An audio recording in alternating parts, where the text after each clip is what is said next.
Good afternoon, everybody. It is September 12th, 2021. No skateboard tonight, so we're just going to be walking around. We're going to go to Park Avenue and walk down to the Seagram Building.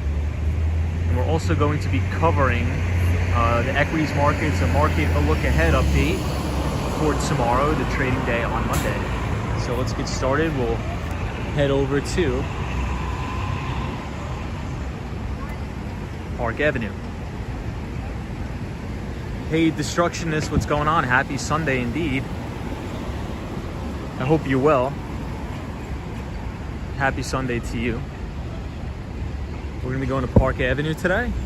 So I hope you had a good Sunday, had a good weekend, and are ready for the week ahead on Monday.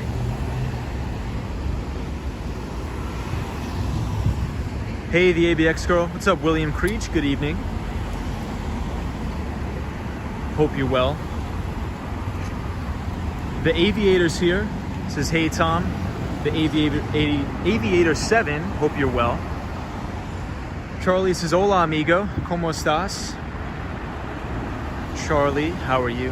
Hola, Charlie. Dante Rose is here. Says, hey, Tom. What's up, Dante? We are here on 5th Avenue. Hey, Norm C says, cheers from Central Washington State. What's up? The Aviator says, I actually have school tomorrow, so I'll only stay for a little while. No problem, the Aviator. Hey, I see Paul. What's up, Paul? Paul Greenwell, always good to see you. How are you? Where's your skateboard? So we broke one of the wheels, so it's inoperable. So it's out of commission until I can get it fixed. I'll probably get it fixed tomorrow. So Paul, what's going on? Destructionist says, we cleaned our windows and screens today. It was reviving. That's awesome. Congrats to you. Hey, Alice. Happy Sunday, everybody. Dante Rose says, I'm good, stay safe. Hey, buenos noches from Texas. What's up, everybody in Texas? The ABX girl says, first day of school for the kiddies in public school. All of New York City employees back to the office tomorrow, too. This is the ABX girl. Wow, I did not know that. That is crazy. So all of the New York City employees will be back in the office tomorrow, which is kind of cool. I think that's a positive. I think that's pretty positive. So we're gonna walk down to Park Avenue. Hey, I see Lupe. I see Grant. What's up, Grant? I see Gerald Lee says, hey, Tom, how are you tonight? Good to see you, whether or not you're on the skateboard. Appreciate that. Yeah, we gotta get it fixed.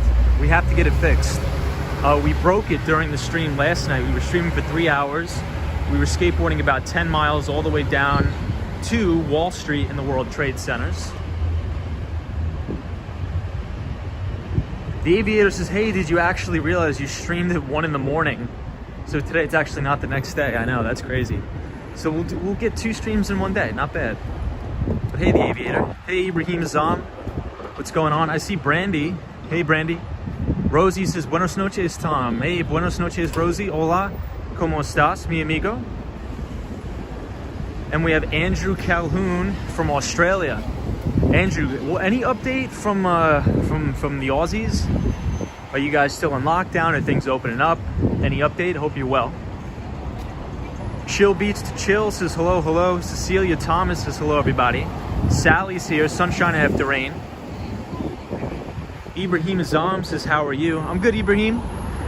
Hope you're well. I assume you have school tomorrow, Ibrahim, so good luck at school tomorrow. Hope you kill it. Hey, Letty Munoz, how are you? We're going to be walking the Park Avenue tonight.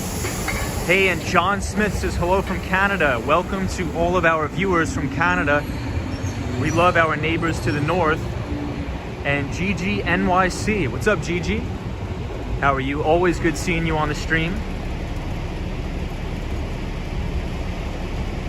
The Aviator 7 says, do you work on the weekends and only stream at night? I pretty much work all the time. But yes, we usually only stream at the nighttime because that's when I really only have time to do it.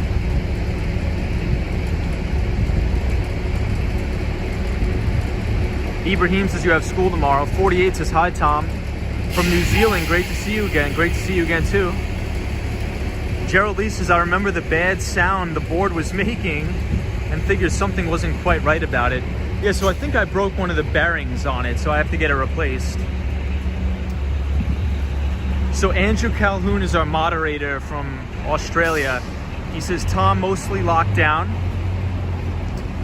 on the eastern side, but where I am, it's a bit freer in regional Victoria. Chill beats to chill says, how's the weather? It's probably like 75 degrees. It's a little bit more humid than it was yesterday. Anthony says, hi from Quebec, Canada. What's up, everybody from Quebec?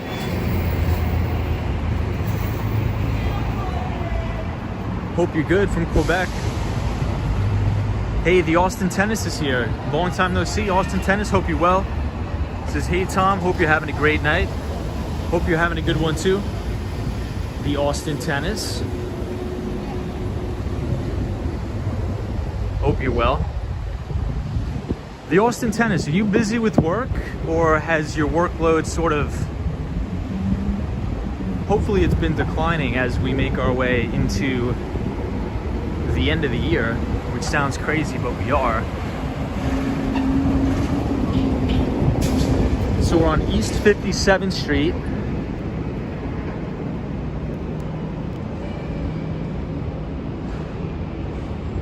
The Austin Tennis says your workload is light right now. That's good. That's always good. Isabel says hello from Montreal, Quebec, Tom. Hey, everybody from Montreal.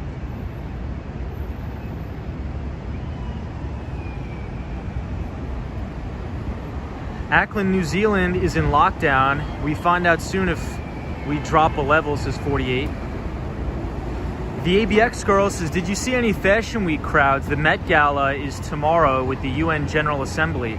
I haven't seen any, nothing too major, but on Central Park South, there's a lot of people, mostly like high school kids, waiting for, I guess, all the models and the celebrities to come out. I'm not really that interested in any of that stuff, but I did see a lot of people waiting for those type of folks to come out.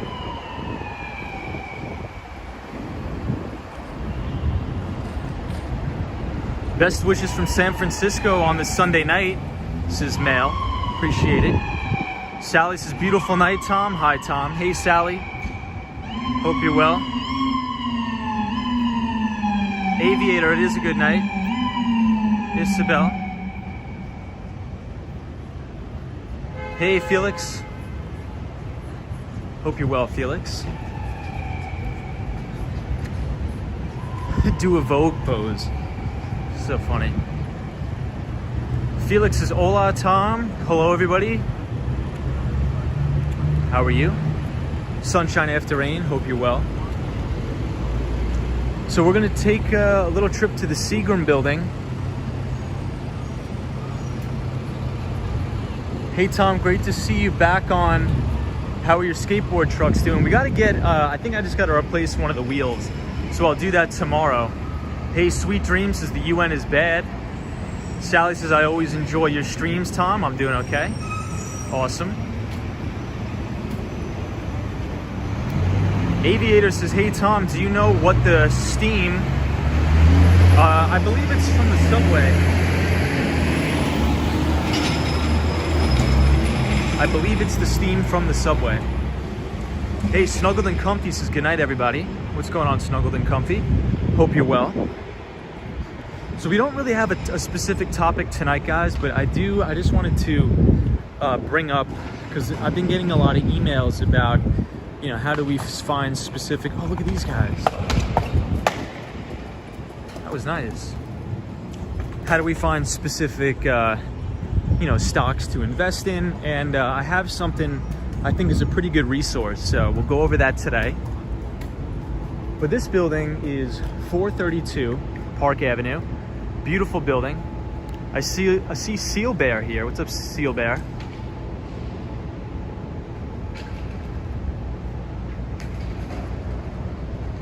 My day was good, snuggled and comfy. Hey, Stephen Blades. What's up, Steve Blades? Says, yo, Tom, my man, how are you? I hope you're well. Exotic vehicles. I mean, I just think the normal, like the Rolls Royce stuff. You know, we see, I'm not a big car guy, so don't really pay much attention to it. T and Me TV says watching from Nashville. Hey, awesome, Nashville, Tennessee. Awesome. Seal Bear, hope you're well. They have some nice pieces of artwork in here, really beautiful stuff. And I see our friend from Toronto, Canada, Mark Davis. What's up, Mark? Says, good evening there, Tom. Hope all is well with you. Hello from Toronto. Hey, Karina Thompson's here as well. What's up, Karina?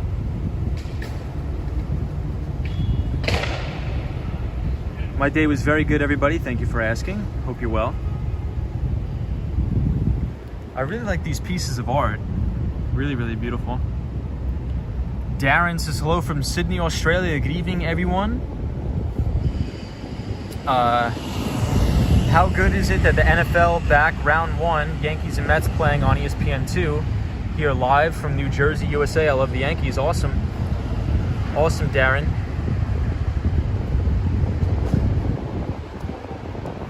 So I think there was a couple football games on today. I don't really follow football all that much, but there definitely was. Welcome to all of our viewers from Jamaica. We have a lot of Jamaican viewers on. Darren says, hello, Tom. Hope you had a great day. I did. I had a very good day.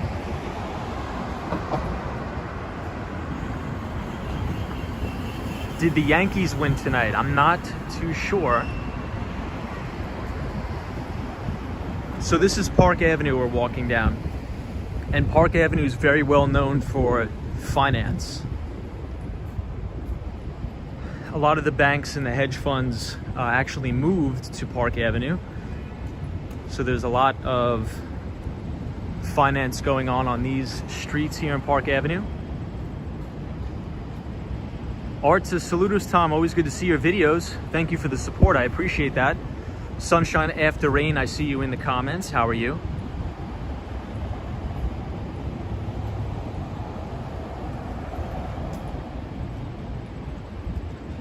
So East 55th Street, we're coming up on the Ferrari dealership. So they display some of the cool vehicles. I'm not really a big car guy, but I think they look pretty cool. The Yankees are done for this year. 2-5 Yankees in the 5th. Okay, not bad. Hey, Chill Beats to Chill, what's going on? Oh, Normsy, you said you meant the Mets. What can you say about NFTs? I've been reading about them. I don't really understand it. Yeah, so NFTs stands for non-fungible tokens. I think, especially as of right now, I think a lot of that space is very frothy. And you could definitely probably say it could potentially be a big speculative bubble, in my opinion. There's a lot of people that don't think so, but I actually am somebody that does think so. I think it'll have its cycle, it'll play out. But I see value in it, right? But usually when you have a new coming up technology or anything really new, it tends to get overextended and a lot of people get this irrational exuberance about it. So I think you'll see a lot of that stuff settle down. I think you're going to see a lot of people lose money and you'll have a big washout. And then things will sort of stabilize again. But, you know, I do see the value of, I guess, creators being able to monetize their artwork and be able to signify that on the blockchain. I do see value to that, but some of these things are pretty crazy. Looks like they're doing construction here in this building. Hey JK, how are you? So we're right across the street from my favorite building in Manhattan, the Seagram Building. Felix says, do you plan to have a car in the future? I don't. What's up, JK? How are you? Darren says, thank you. Yes. There was the NFL is back, still playing. 48 says, I think New York looks better at night. A lot of people think so too. Mark Davis, no problem. I'm glad you enjoyed the stream. Yesterday was the 20th anniversary of September 11th. So we got to go down there. Hey, No Self is here. What's up, No Self? Hope you're well. Welcome, everybody. We are now on Park Avenue. Outside one of my favorite buildings right here in front of us. Right here, the Seagram Building. It's beautiful. No Self says you're gonna need a car in Florida. We'll see about that. I guess we'll have to see about that. This is one of my favorite buildings right here. Hey, Michelle O'Rourke says, hey guys. I think it's very unique because they built the building so far away from the actual street. So if you look at it, they built it probably a half of a city block away from the street. So it gives it a very good contrast, especially when you're standing and walking outside the front doors of the building. It looks beautiful. I'll show you guys.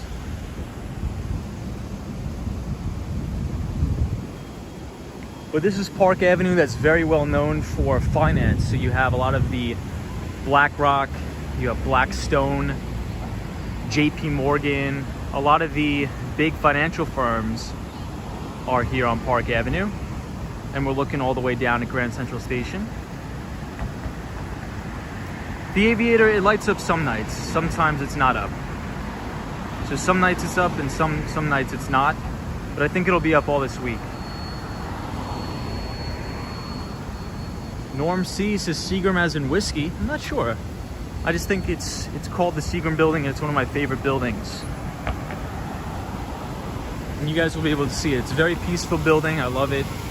You have the fountain outside. It's really nice. I used to sit here on my lunch breaks for a long time.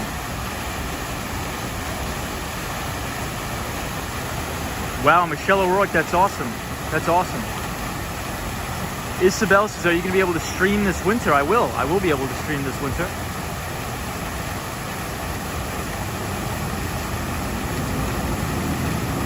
Hey, Miguel says, hey, my wife and I stayed at the Hyatt near there. Love it at night. That's awesome.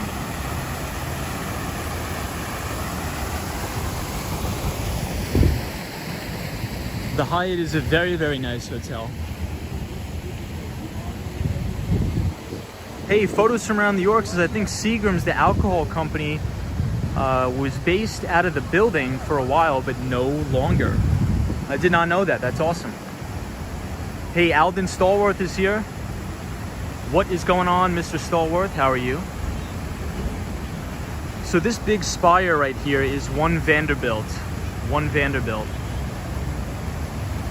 What's your favorite skyscraper in New York City? This one right here. Seagram Building.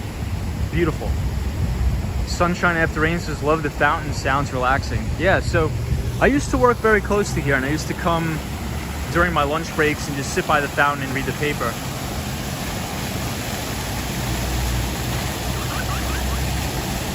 Michelle O'Rourke, congratulations on that. That's awesome.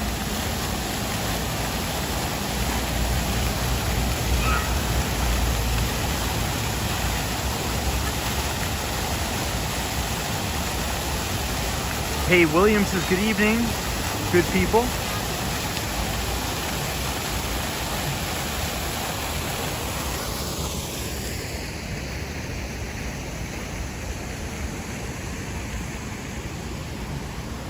And right here, you can see how big the space is. It's beautiful. 75 says Old Faithful. And check out the view of 4. Wow, Park Avenue, beautiful.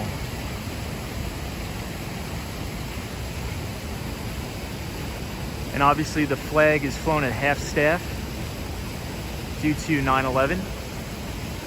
Eric says, what up, Tom? How are you, Eric? Hope you're well. Chill Beats to Chill says, oh my God, that view. Yeah, this is one of the main reasons why I love it.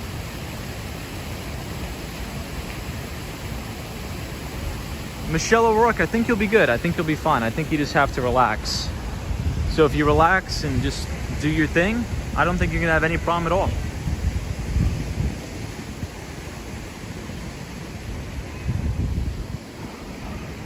Yeah, Park Avenue is very, very clean. This place is very, very, very clean. They always keep it very beautiful here at the Seagram Building. Fog City Girl says, hola, Tom. Hola, everyone in the chat. Good to see you.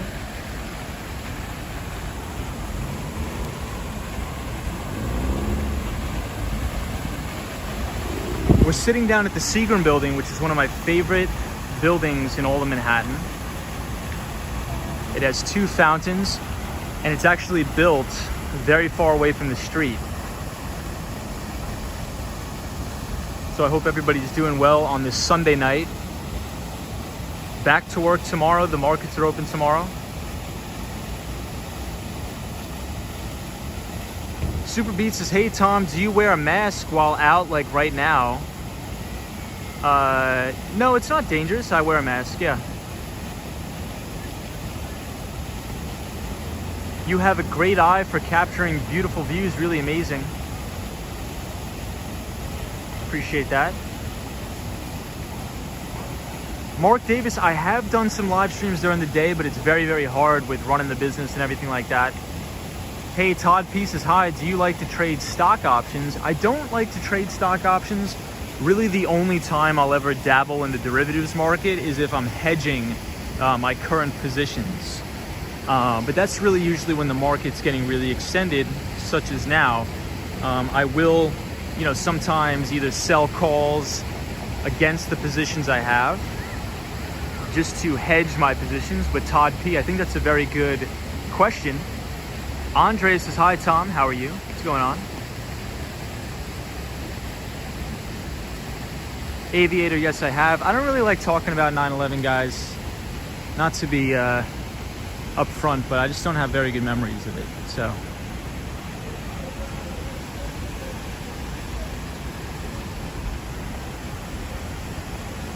But yeah, I mainly just use stock options to hedge positions.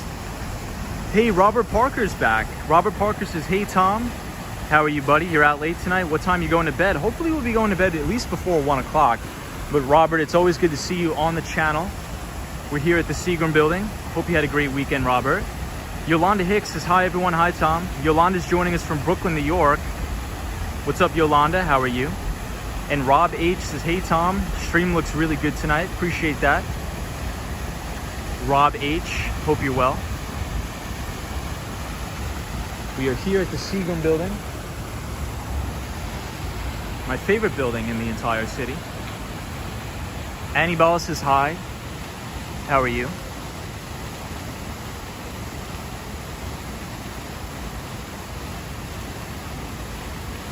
And amazing views when you walk out of here too. Mark Davis says, Tom, I read a very interesting article about Mark Benioff today. Awesome, Mark, what was it about? Because Mark Benioff, for those of you who don't know, is the CEO of Salesforce. He's the one who founded Salesforce. And the ticker symbol for Salesforce is CRM. And I think he's one of the best software CEOs out there. Hey, Miguel. Miguel is here. What is going on?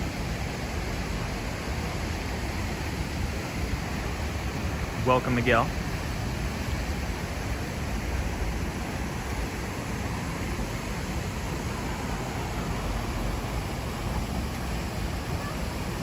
Snuggled and Comfy says, do you have a second favorite building in the city? Yes, I would probably say it's the Empire State Building.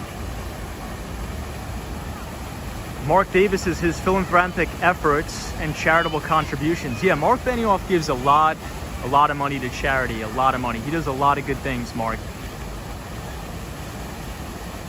Hey, James says that building is built in 1958. What's up, James? Isabel says, so what are you thinking about the new governor, Tom? I don't really think too much about her, but I guess we'll see. I think it's fair to give her a chance, so we'll see. Yeah, Eric says the Rock isn't that bad, so the top of the Rock is very good. Rockefeller Center. So we'll take one more look at 432 Park Avenue. Hey, Talbot says, Wall Street Skate Bro, I would love to work for you. I would love to work for you, bro.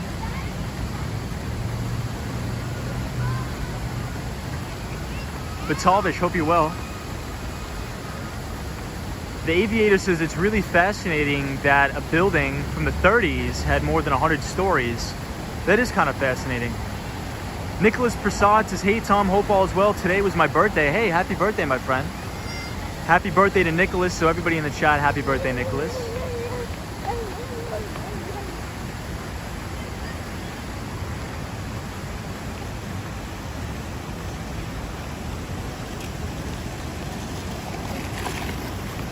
Robert, I agree.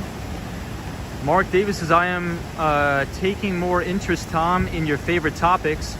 I'm learning more as I go along. What's up, Mark Davis? So everybody doesn't know Mark Davis. Mark is in the medical marijuana space, so the cannabis space in Toronto, Canada. Hey, Garrett Austin says, I'm back and subscribed. What's up, Garrett? How are you? Ibrahim Azam says, the Empire State Building is old but looks very good. It's a good observation. Teddy Thon says, I recognize this place, so beautiful. Yeah, so we are at the Seagram Building overlooking 432 Park Avenue. And I see my favorite person, Sunshine New York, is in the chat. What's up, Sunshine?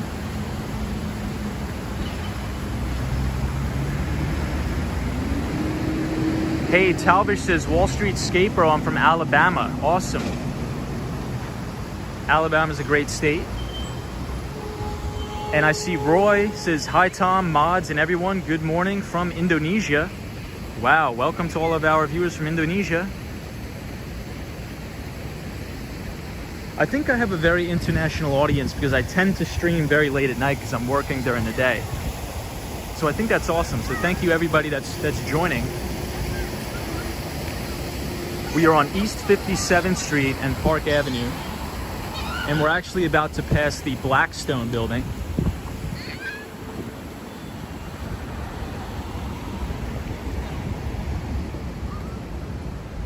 Sunshine, New York. Hope you had a great weekend. And we're also passing KPMG. So if you think about companies that are similar to KPMG, you could think about Deloitte, Ernst & Young, all of those big accounting firms.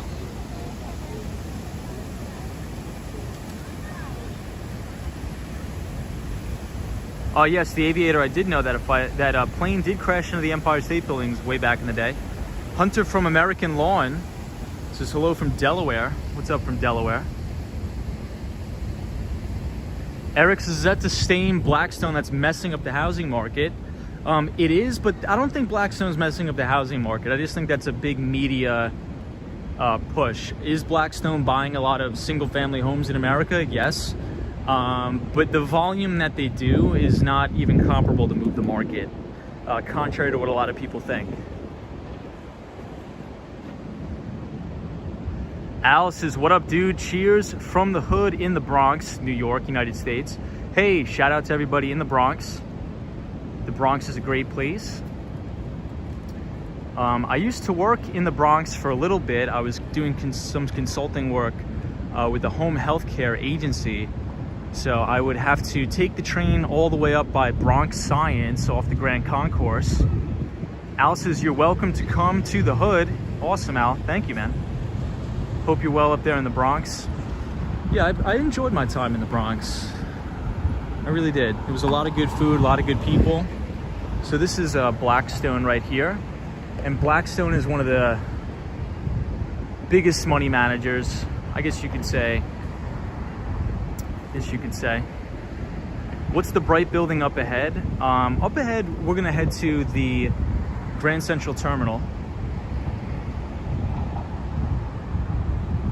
So Talbish says, do you have Instagram or Twitter? Yes, I do. Yes, I do. I think it's in the link in one of the descriptions in my videos. Sunshine New York says, yes, sir. I learned a lot this weekend, my friend. Life is a university. Awesome. I agree with that.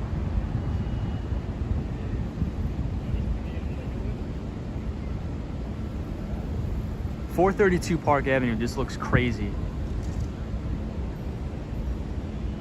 Edson says, hi, guys. How are you? What's going on? Jason Gates, what's up? Hope you're well.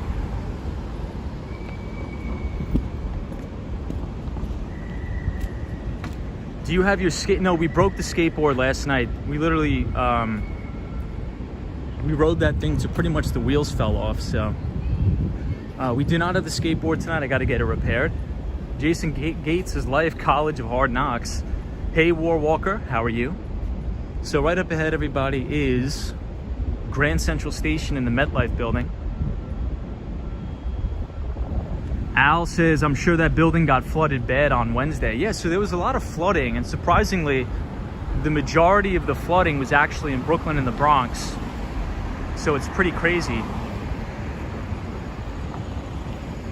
So one of the things I wanted to talk about tonight, because I've been getting a lot of emails from people asking me about, what are the, if you're looking for specific, stocks to invest in, where is a good place to go?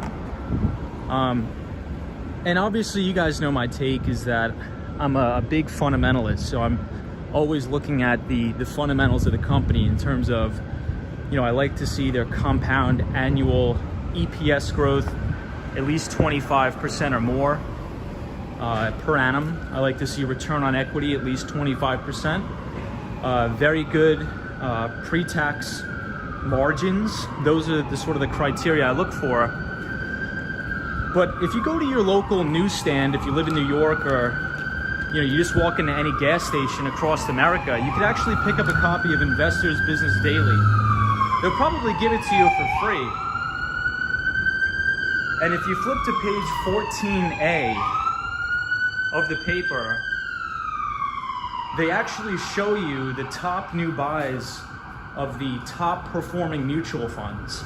So what they do is they run an analysis and they take the top performing mutual funds over the past 3, 5, and 10 years. And when big mutual funds and institutions buy massive positions in specific stocks, they have to disclose them in the public, for the public investors to see. So this newspaper actually compiles all of that information and will give it to you. So if you ever want to open up Investors Business Daily, you could probably go to the local library, look at it for free. It's called the New Buys of Top Performing Stock Funds of the Past 36 Months. And it'll actually tell you, for example, the exact dollar amount in US dollars are going into new purchases of these specific stocks and how many mutual funds are owning these stocks. And they filter it through the criteria of the top performing funds. So I think what's very good to look at is to say, okay, if the top performing mutual funds are buying these stocks, what commonalities can we draw, or what conclusions can we draw from these companies? And 9 times out of 10, you're going to see amazing earnings growth of these companies. So for example, Nvidia, Alphabet, Taiwan Semiconductor, Atlassian, which is an Australian company.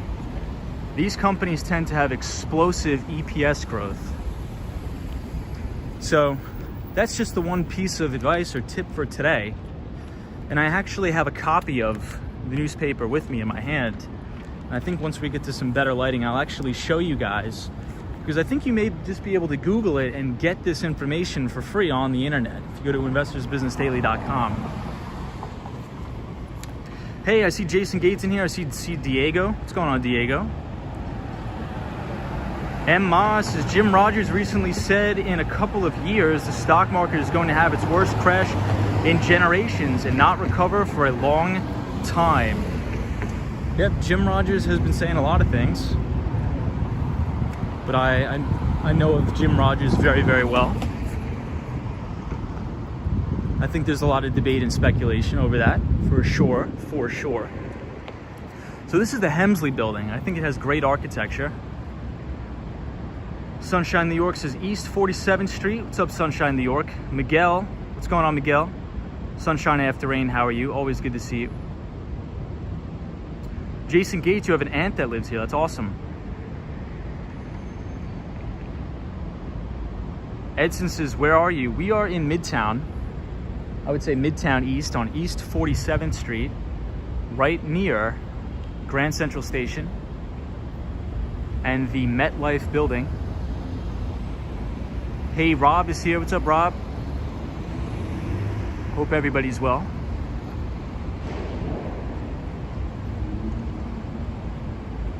Talvish says, what is a good way to make money from home? I don't think any way, man. You got to get out there. You got to be social.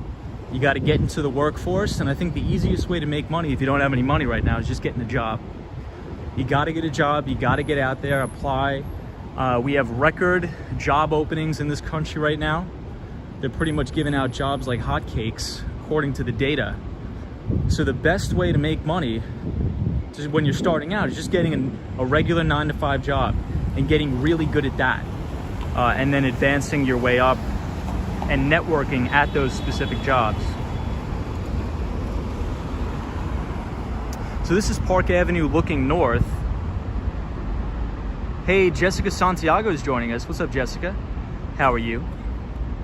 Hey, James Stewart's Escape Bro. What up, man? A correction is overdue. Yeah, James, so what distribution? And for anybody who doesn't know what a distribution day is, it essentially just means the stock market closes lower on above average volume. And essentially volume is just dollars traded, right? So usually, as I said before, we covered this in a stream,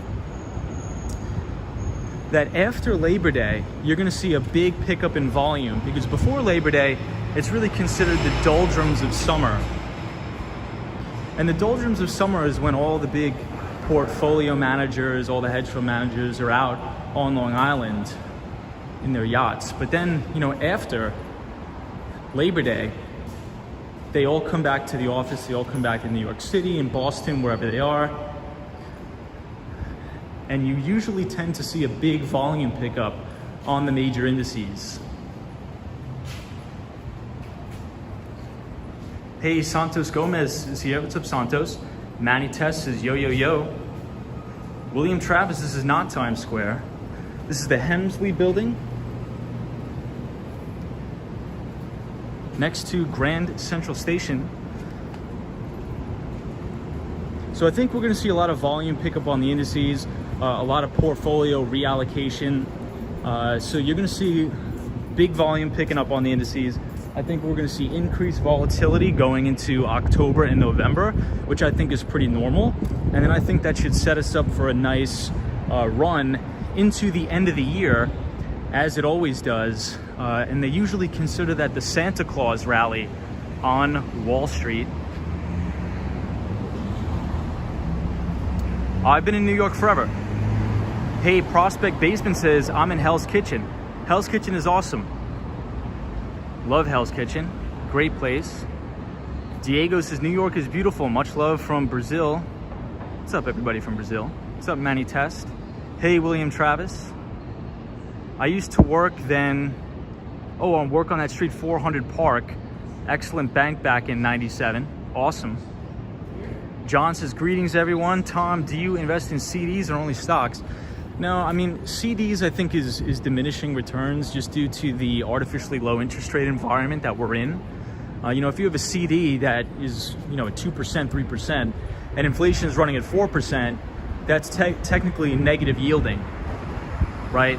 So I would never go into, especially in this environment, into any sort of fixed income sort of asset, in my opinion. And that's one of the bad things about the Federal Reserve, is because they're forcing risk-on environments. That's why you're seeing equities hit all-time record highs day after day after day, is because the Federal Reserve is creating a risk-on environment.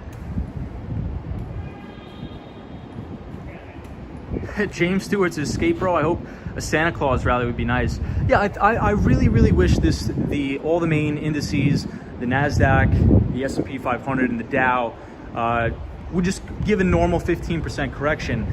The Dow Jones Industrial Average broke below its 50-day moving average for the first time in a while. So hopefully we have a little bit of a correction incoming. If not, we'll just have to deal with what it gives us. So this is the Yale Club in New York City, and Jeff Bezos actually frequents this location a lot.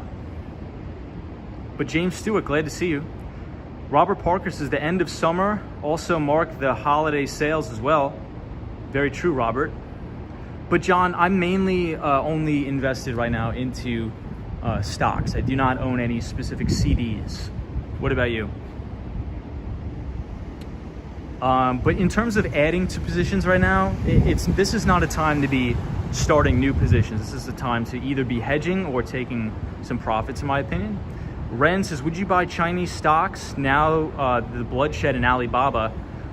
So in full disclosure, I do actually own some Alibaba, but I may just blow out that entire position for tax loss selling into the end of the year. You just really have to watch out with your exposure to Chinese equities. And that's mainly due to ESG, or environmental social governance scores, being extremely low.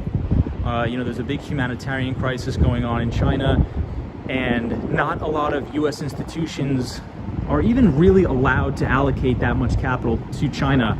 And I just think the regulatory oversight in China is too forthcoming, I should say. So do I think you should have some exposure to it? In my opinion, I do. But obviously tread accordingly. But the major Chinese stocks, you could think of like an Alibaba, Tencent, Pinduoduo, all of those, JD as well. Hey, Lyrics says hi. What's up, Lyrics? So this is 25 Vanderbilt Avenue. This is right under Grand Central Station. John says, yes, I agree. Most people I know who are holding CDs have had them for years, not anyone investing in them as of late. Yeah, because yields are so low, unfortunately. British Gray says, good evening, Tom. I'm hoping that your day was very amazing. I just got off from work. Much love as always. From Tampa, Florida. Hey, that's awesome, man. Thank you so much. I appreciate that. Diego, I am not living in Brooklyn. I live in Manhattan.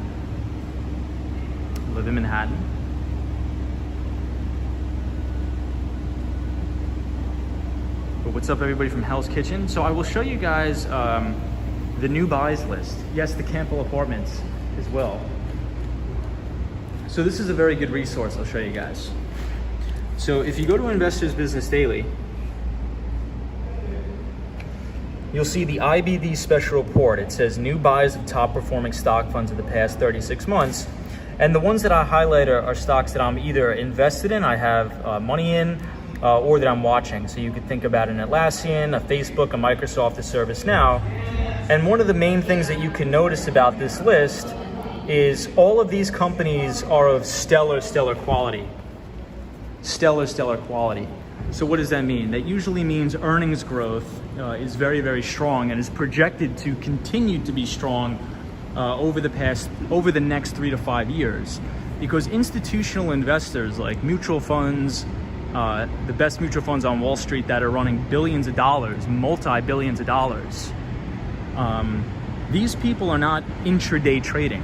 They're making massive investments, and they need the liquidity to do so.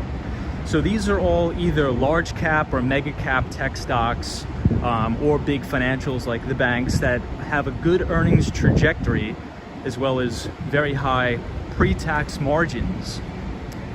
In which case these institutions will size into big positions and hold them for the course of either 1 or 2 or 3 years, mainly to get a few earnings cycles in, to get a lot of capital appreciation, and most of all, avoid taxes. Short-term capital gains tax is atrocious.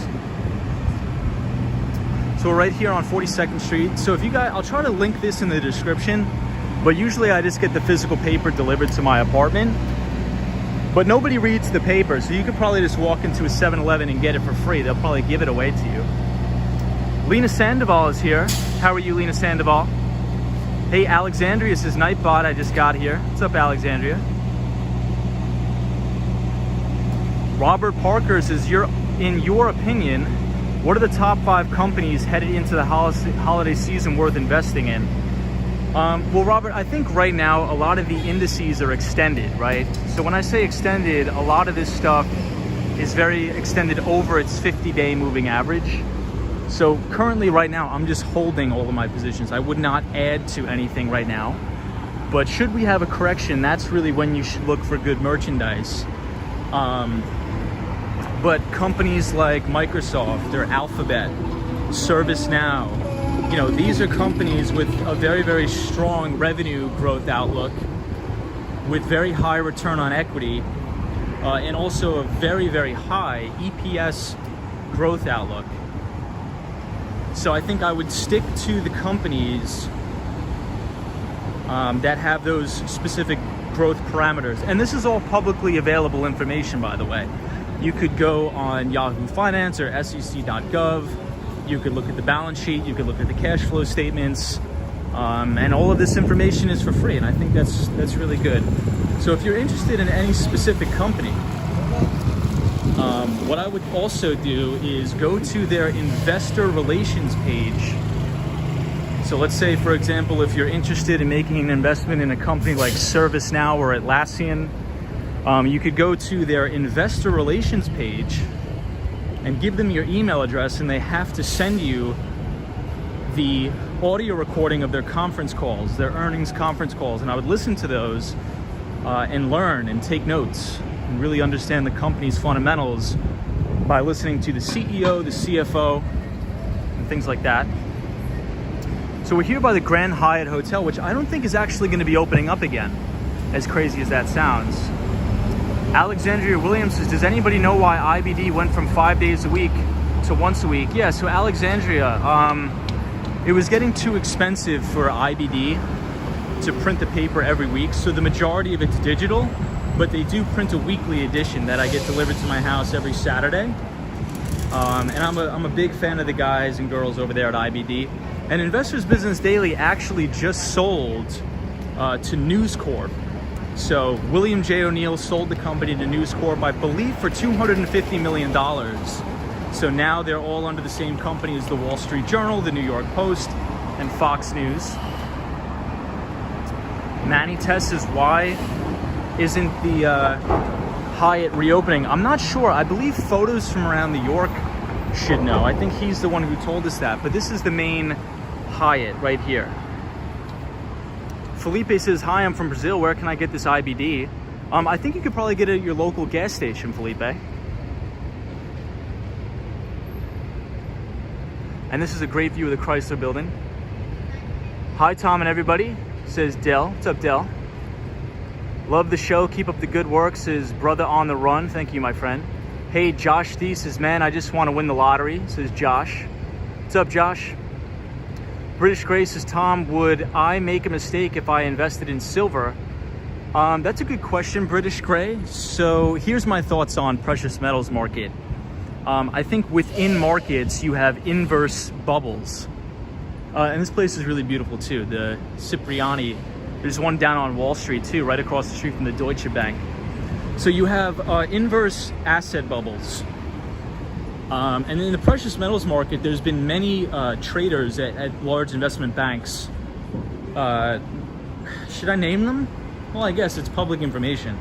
That are currently rigging the metals market, like JP Morgan. A lot of people at BNP Paribas have actually been fined hundreds of millions of dollars for rigging the metals market.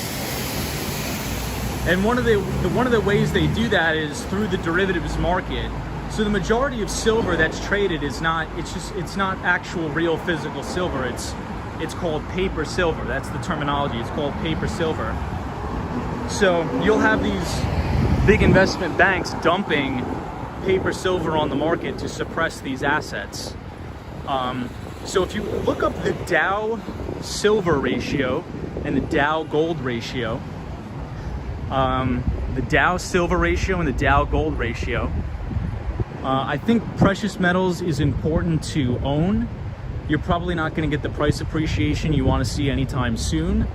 But I believe silver is probably the most undervalued asset on the planet. But due to the derivatives market and the rigging of the price, I think it's very affordable. So I think just if you want to allocate a specific portion of your portfolio towards silver, I think that's fine. But again, I would probably consult with your financial advisor on that. But you know, on this channel, we just talk about it for fun. So I would say, yeah, I think that's fine. Peter Webley says the Grand Hyatt is going to be demolished and replaced with a new hotel. The project is supposed to start next year. Wow, Peter, thank you for sharing that. Thank you so much. Roberto says, hello, watching from Canada. Awesome. That's awesome. Josh D says, what are your thoughts on CryptoPunk? So those are those NFTs. I would never buy one. I would never spend hundreds of $1,000s on that. Love the stream, Tom. I cannot wait to travel to New York. Thanks for showing us the sites. No problem. Here's a really nice site of One Vanderbilt right here. Jason Gates says, any general investing advice for us?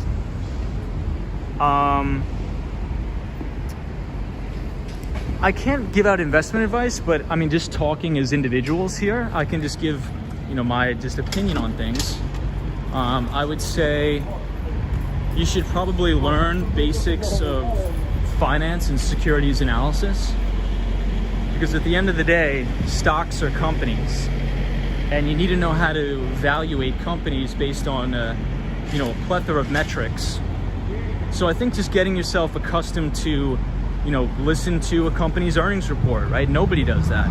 So if the stock you like, if they're reporting earnings like Microsoft, go to their investor relations page and join the conference call. You could sit in, it's publicly available information. You could join the conference call. You could definitely join the conference call and listen in. So I would just say, and also read. So the Nightbot has been dropping some investment books that I think are really good. One of which is One Up on Wall Street by Peter Lynch. And Peter Lynch is the old portfolio manager for Fidelity Magellan Fund. So definitely check that out. Muhammad35 says, is this suddenly an investment channel? It's always been, Muhammad. Welcome to the show. Photos from around New York says, so we may be expecting a correction / volatility over the next 3 months. I mean, I don't have a crystal ball, photos from around New York, but usually after Labor Day, that's when all the big hedge fund managers, the big mutual fund managers are back in the office, back from the Hamptons. So usually volume picks up on the exchanges. Usually volume does pick up on the exchanges, and portfolio reallocation happens. So here we are at the Westin on 42nd Street. William Travis says, what area are you walking through? So this is 42nd Street, and we just passed Grand Central Station. And the big building that we're looking at right now is the brand new Vanderbilt building. It's called One Vanderbilt. It's awesome. This building looks really, really nice. Rob says, have you ever seen the street character Wendell with the rainbow covered wig? I have not. Mark A says, good morning from the UK. Would love to be able to visit New York someday. I hope you visit New York too. Proper Exploration says, howdy. What's going on? Why does the Hamptons attract billionaires? I'm not sure. I just think it's a nice place that's close to the city.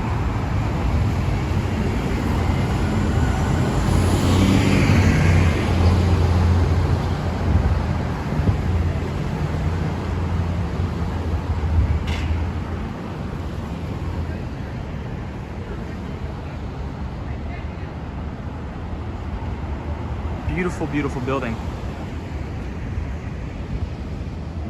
Kenny Pan says, what is your thought about the CPI reports this week? I think the numbers are going to come in hot. I think these numbers are going to come in hot. So one of the funny things is you'll hear from all of these talking heads at the central banks, especially Jerome Powell, that inflation is going to be transitory. In my personal opinion, I don't think it's going to be transitory. Especially if we pass this infrastructure bill, what is it going to be, a $2 trillion infrastructure bill? That money has to stimulate in the economy somehow. So the way you get inflation is through money velocity, right? And money velocity is the rate at which money travels through an economy. So when we print all this money, it's going to start to travel through the economy sometime. So I think you're going to see a big kick in inflation over the next coming months. However, since we are in this, I think, a super cycle of a technology bull market, since we're in a super cycle of technology bull market, I think most things will be deflationary. But that's a great question. But I think numbers are going to come in hot. Hey, Flavio says, fantastic streaming. I hope you're enjoying. Chill Beats to Chill. Hey, Chill Beats to Chill. It says, are all those office buildings and companies Yeah, so the majority of these are office buildings. I actually think Pfizer has an office building right around here. Let's see if we can find it. I believe Pix 11 News is around here too. Rob says, have you ever been inside the New York Stock Exchange? No, I haven't. And that's one of my biggest lifelong regrets. So this is Pix 11 News right here. And that is the Vanderbilt building, and this is the Chrysler building. It's beautiful. Hey, Jimmy Bear says, can I get a hi? What's up, Jammy Bear? How are you, my friend? Hope you're well. Mark Davis says, things opening up here in Toronto, DJ, back Niagara Falls. Awesome. M. Ma says, what tech companies with the biggest long-term potential? I would probably have to say Alphabet, Google.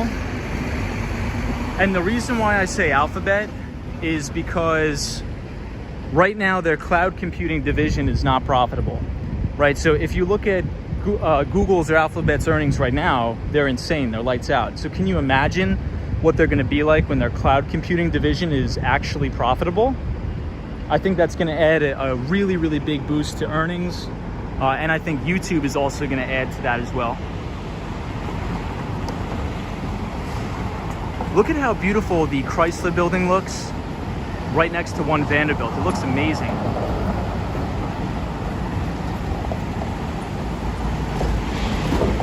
It looks really nice. So this is McFadden's Bar and Restaurant. This is very well known for being like a college bar, like intern bar.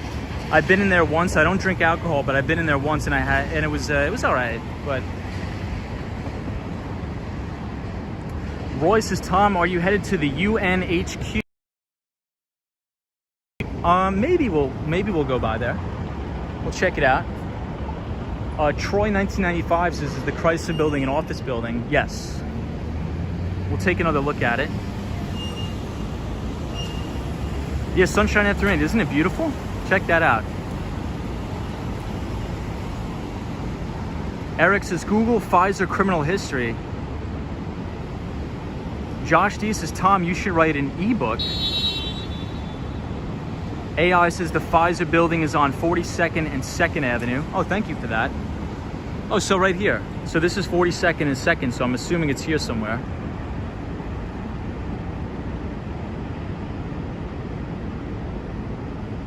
But I would really, really like to go inside the New York Stock Exchange. All hail BlackRock, Larry Fink.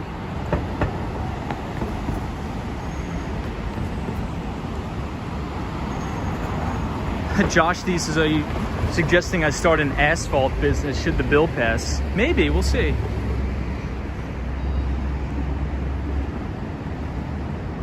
Hey, Queen2105 says, hello from Russia. Welcome to all our Russian viewers. What's up? Andrew Lee says, enjoy the night out on the town. Thank you, Andrew. What is your favorite hedge fund manager? Mine is Ray Dalio. Mine is Stanley Druckenmiller. Stanley Druckenmiller.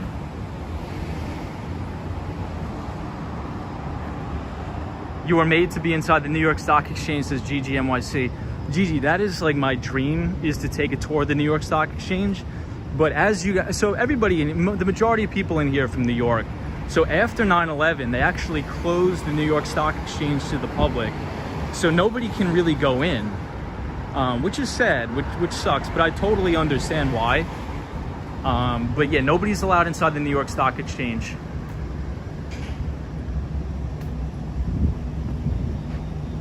Hey, Carlos says, hi, my friend. What's up, Carlos? Do you have to get up tomorrow for work? About maybe 7:30. Hey, hello from Russia. I've always dreamt to be in New York. Hopefully I will come to your country soon. Definitely come. You definitely have to come. Hey, Rob says, New York City is awesome at night. Jeannie says, do you have any advice for someone in college for business? So if you're studying business in college, it just depends on where you want to go in life.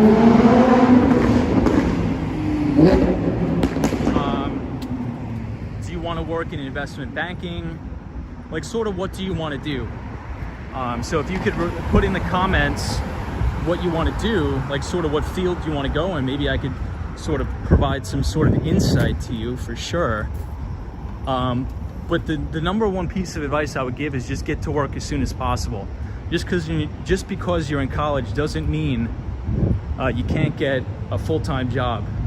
I think if you're in college, you got to get a full-time job, start producing income as fast as possible, get as many internships as you can, network with as many people as you can, and get a head start over everybody. So hopefully that helps.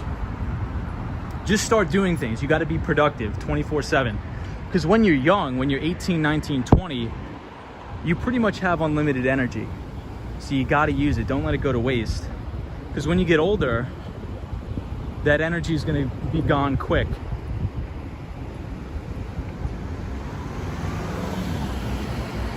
So this is the overpass here, and you can actually see the bridges over here. Warwalker says, watch out for that vampire. Hey, Michael F says, what are your thoughts on cryptocurrencies in general? Is there potential for the future? Yeah, so I'm very bullish on cryptocurrencies in general. Do I think there is a lot of scams and a lot of fraud within the space? I think so, yes. But I think over the long term, you're going to have big institutional money come into the space. You're going to see a lot of very exciting and innovative projects coming out of this space. So if you want to get exposure to it, I think the best way to do that is by deciding upon a percentage basis of your net worth to put in there and then allocate accordingly based on the price volatility. But I would probably just stick with Bitcoin and Ethereum. I think the overall thesis for Bitcoin is it could become a digital gold, and I think it'll help with remittance payments. Hey DJ, I see you. Sorry about that, DJ. DJ's here. What's up, DJ? DJ is from Chile. What's up, DJ? Jason Gates says, you gave me better advice for college than I ever got when I was in college, says Jason Gates. Joseph is here. What's up, Joseph? Hey, saludos from Puerto Rico. Welcome everybody from Puerto Rico. Yeah, you can definitely recover from taking risk at a young age.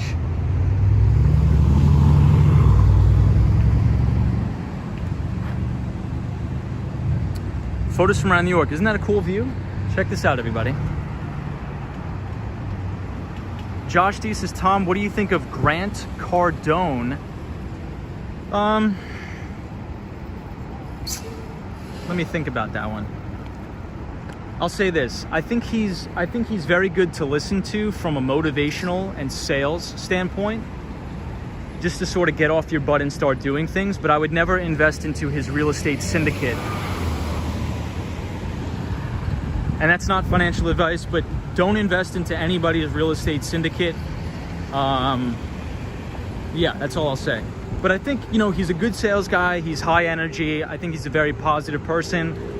But just me personally, I would stay away from any investing with him in his real estate syndicate. Hey, DJ Vegas is, what are you up to? How are you? What's up, DJ? We're just walking around, just hanging out before the big day at work tomorrow. Yeah, Bitcoin for those who can afford the $45,000 price. Yeah, so you can buy like fractions of a fraction of a fraction of a fraction of Bitcoin. You can buy $2 worth of Bitcoin. But again, I think, so I've stated I think we talked about this on a previous stream.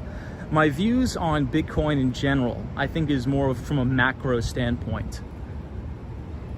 And what I mean by that is a lot of people all over the world don't have stable currencies. And the majority of some of these emerging market countries' GDP come from remittances. So if you can have some sort of a virtualized digital cryptocurrency in order to help cut down on those costs of sending money back home in the form of a remittance payment, I think that's a very good thing overall. Hey, Josie's here. What's up, Josie? Hope you're well. What's up, Josie? Josh D, I don't really, in my personal opinion, I don't think real estate syndicates are any good, but that's just my personal opinion. I would rather own my own property. You don't really want to get tied up with other people. So we're near the United Nations, guys, the United Nations. I think there's going to be a lot of activity going on here tomorrow. Hey, the ABX girl says good night to all. Thank you, ABX girl, for joining. I appreciate you.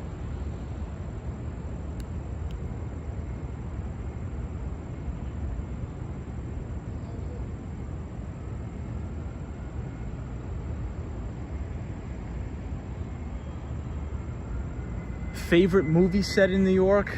I think anywhere on the Upper West Side. I love the Upper West Side.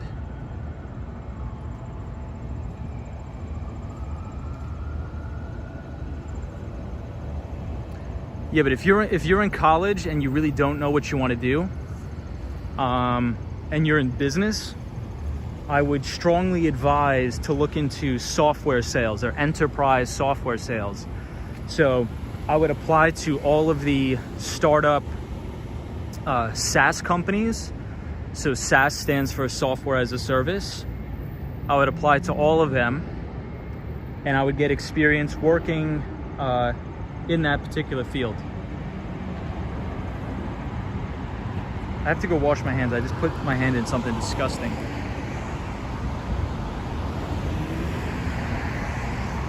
Hey, DJ says, wow, beautiful night. And we have Penelope here. What's up, Penelope? Good to see you, Penelope. We are walking around near the consulate, near the UN, the United Nations.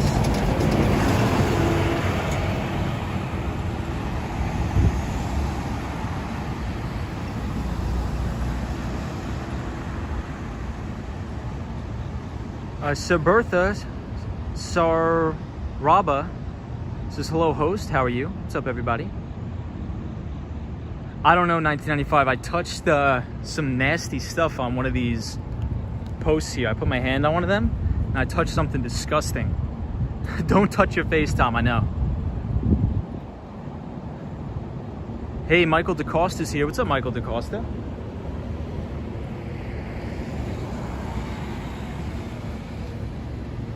Hope you're well. Troy, 1995, I know.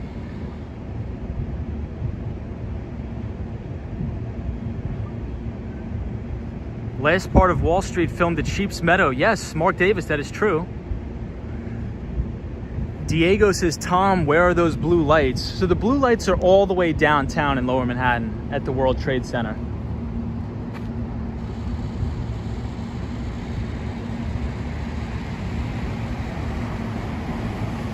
Hey, Vista Pacifica says, good evening, Tom. Hope everyone is having a great night.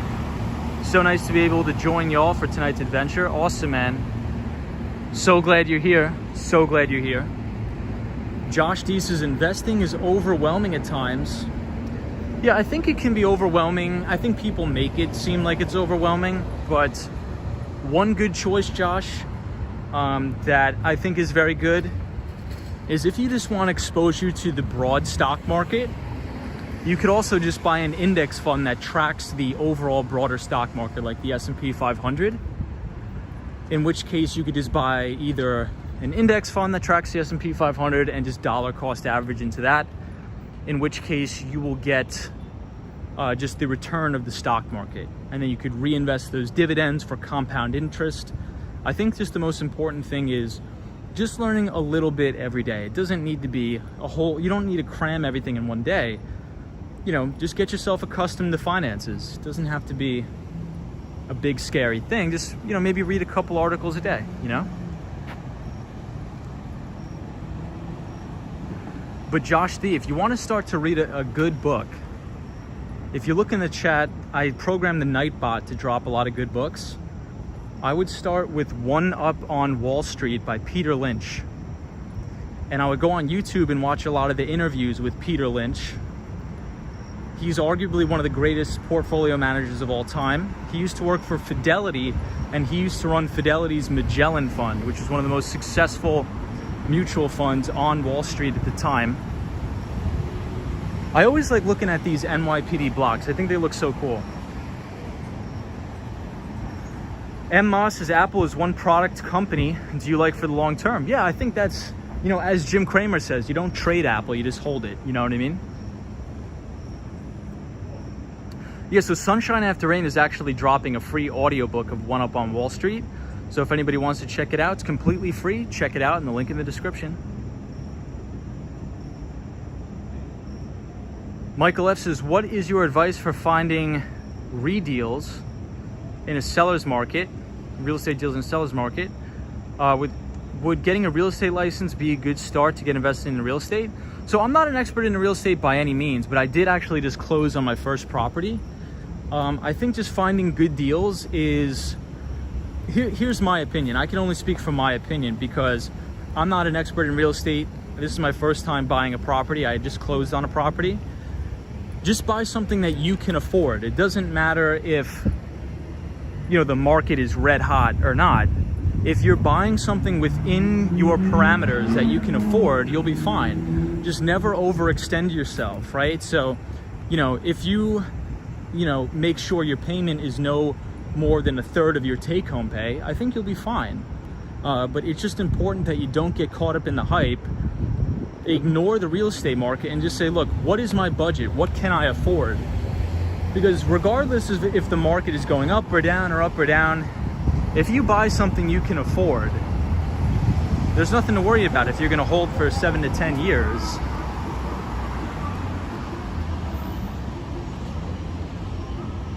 Jason Gates has agreed, buy what you can afford. So this is the Trump World Tower.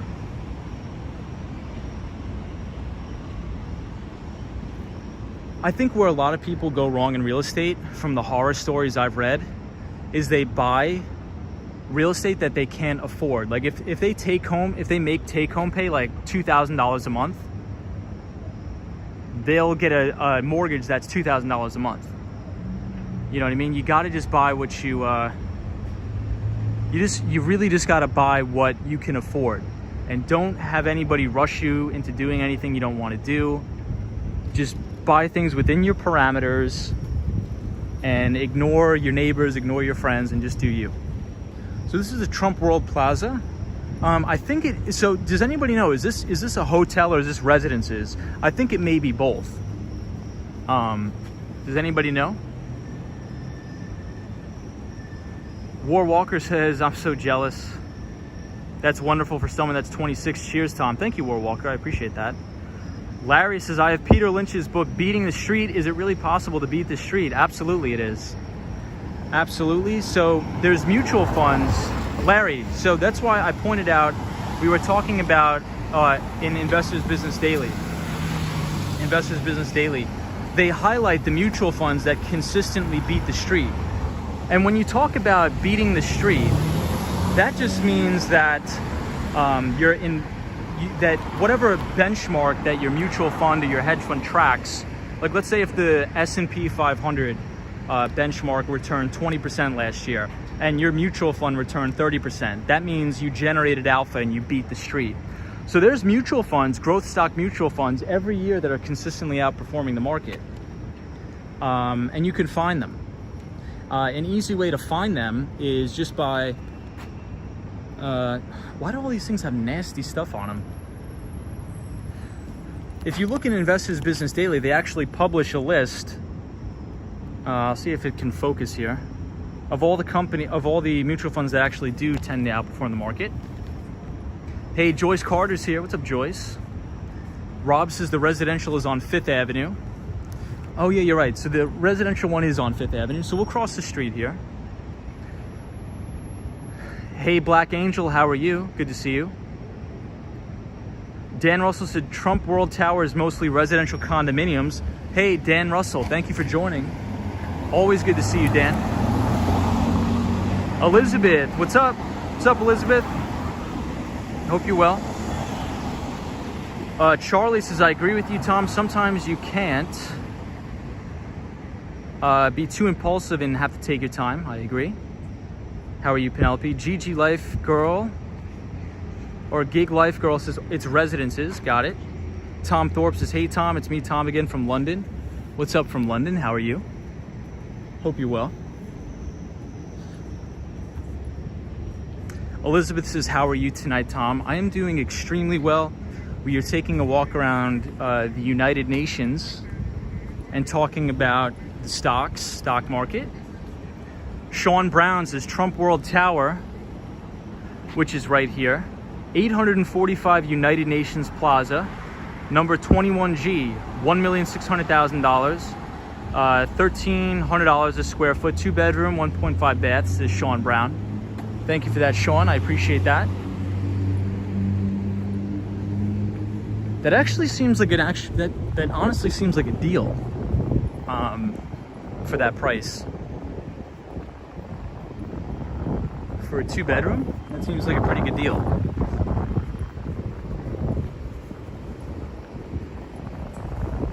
Franklin says, I'm from Brazil. What's up, Franklin? Black Angel says, hello, Tom. Thank you so much for joining. Sean, good to see you, Sean Brown. Michael Russa says, hi, Tom. Hold on, I lost your comment. I have a question. What is better, investment in real estate or stocks for the long term? I mean, I think that you should have diversity. So I think you should have a portfolio of equities, and I think you should also own real estate, because I think the most important thing about owning real estate is that when you get older, you need a place to live. And I believe there was a statistic that in a survey of over 10,000 millionaires in the United States, the number one asset that these millionaires had that made them a millionaire in terms of their net worth was a paid off house. So I would say think long term, especially if you're young. Here's one thing I could say, that if you're young, if you're young and you live in, near-ish a big city, it doesn't even have to be near a big city.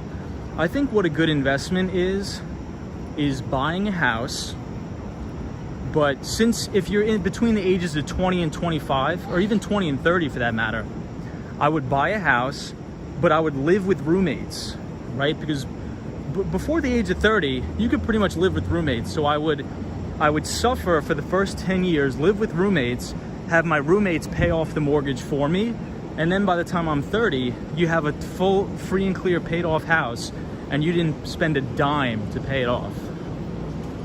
So I think house hacking is very, very efficient, but you got to do it when you're young, because you really don't want to be house hacking when you're 50. So if you're 20 years old and you're going to be living with roommates anyway, you might as well put the down payment on the property, rent out the rooms to your buddies, live with the people, and have them pay down your mortgage for you. That's what I would do, in my opinion.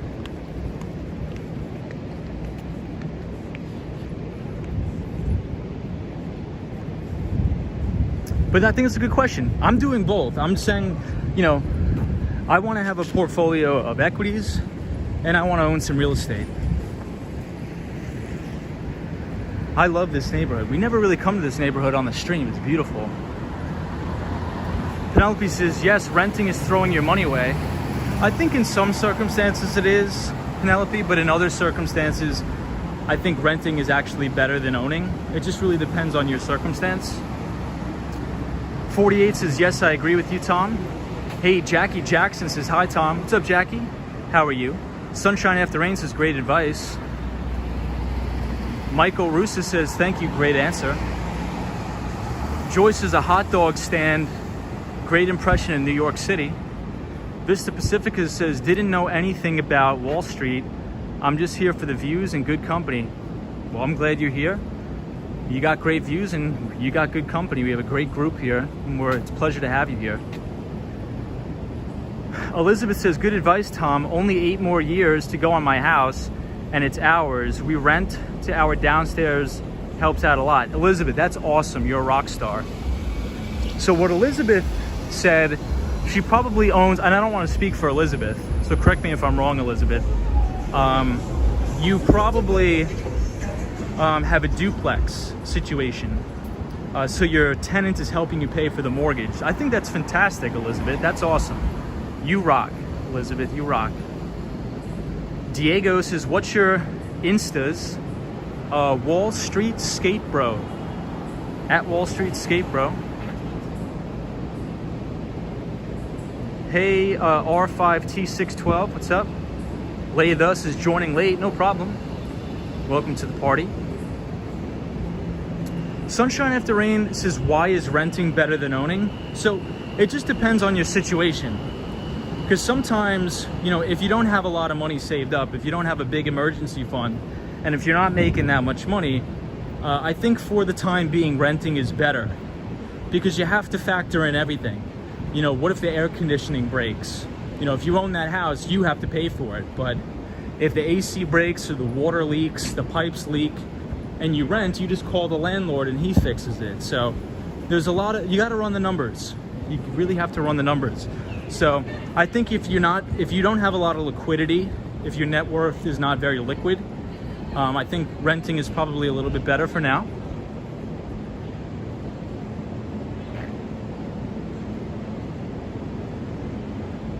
Franklin says, my dream is New York City. Gaming says, I'm from Manhattan. Hey, that's awesome, man. But I think in general, you know, once you're ready and you have, you know, a substantial down payment where you can put a good down payment and you have a good job, you're making good income, then that's when I think you could venture out and purchase something on your own. You just never want to overextend yourself. You want the house to be a blessing. You don't want the house to be a curse.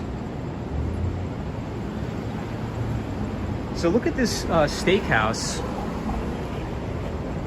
New York Post, the greatest steaks.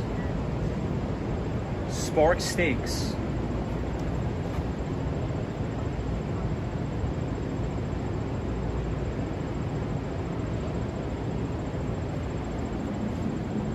Wow. It looks pretty abandoned though, Spark Steakhouse. Let me try to catch up on the comments. Buying a house in New York is impossible unless you are rich, says WZZH. Yeah, it is very expensive here. That is true. Flavio says the places are very calm in this time to running. Very good. Bobby says, I'll just watch with it. I'm out of. Says Bobby. Joyce says the Dow ratio. WZZH says I live in Brooklyn. Welcome to Brooklyn. That's awesome. Brooklyn's great. Elizabeth says, thanks, Tom. It was my hubby's idea. Michael F says, curious if you trade options. Are there any particular strategies you use? So the only time I use derivatives is if I'm hedging a particular position. I don't really speculate in the options market. I only use them to hedge positions. So for example, if I have a big position in, say, like a company like Atlassian, and it's getting pretty extended over its 50-day moving average, well then I may sell a couple lots of calls just to hedge and offset my volatility. But I don't trade options to try to make money. That's not my area of expertise. I'm not good at it. Some people are, but I think the majority of people, if you're just buying and selling options, or you're buying puts and buying calls, I think the probability of you losing money is substantially high, in my opinion. Troy 1995 says our company uses Atlassian. Yeah, so Atlassian's main project is Jira, and the CEO is Michael Cannon Brooks. And I've pretty much owned that stock since IPO. It's been one of my greatest winners is Atlassian. It's probably a 5% overall, probably more actually, weighting in my portfolio. Sorry about that, guys, if I'm missing your comments. Elizabeth says, Tom, my home is a buy level. We rent to family. We had a duplex, got it cheap years ago, fixed it up, rented it out, and then sold it, made money because you can write-offs for 7 years in the Midwest. Wow, that's awesome. Congratulations. That's awesome. That's a really, really good idea. Gig Life Girl says Sparks is still open. It opens at noon tomorrow according to the website. Awesome. Troy 1995 says, do you use Robinhood? Absolutely not. I don't. Not a big fan of Robinhood. The majority of my money is with, I either use Interactive Brokers or Schwab.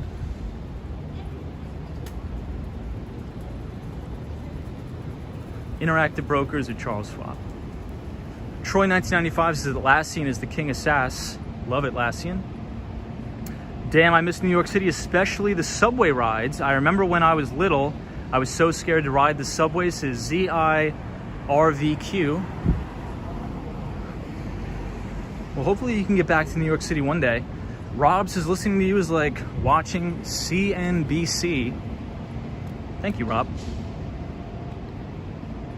Ibrahim Azam with the time check, 11:43. Thank you, Ibrahim. Ibrahim's a great moderator. Ibrahim's got it's back to school tomorrow, so hopefully you have a good time at school, Ibrahim. Elizabeth says, you're smart, Tom. Did you go to college? I did go to college. I went to John Jay College of Criminal Justice here in Manhattan. Hey, Chris says hello, Chris Henley. What's up, Chris?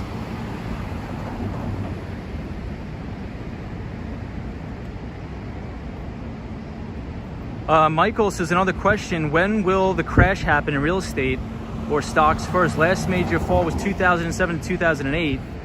I have no idea. I have no idea when the stock market's going to crash. I have no idea when the real estate market's going to crash. And I think if anybody says they know, they're lying. I don't know when the stock market's going to crash. All I can do is I could work with the market I have.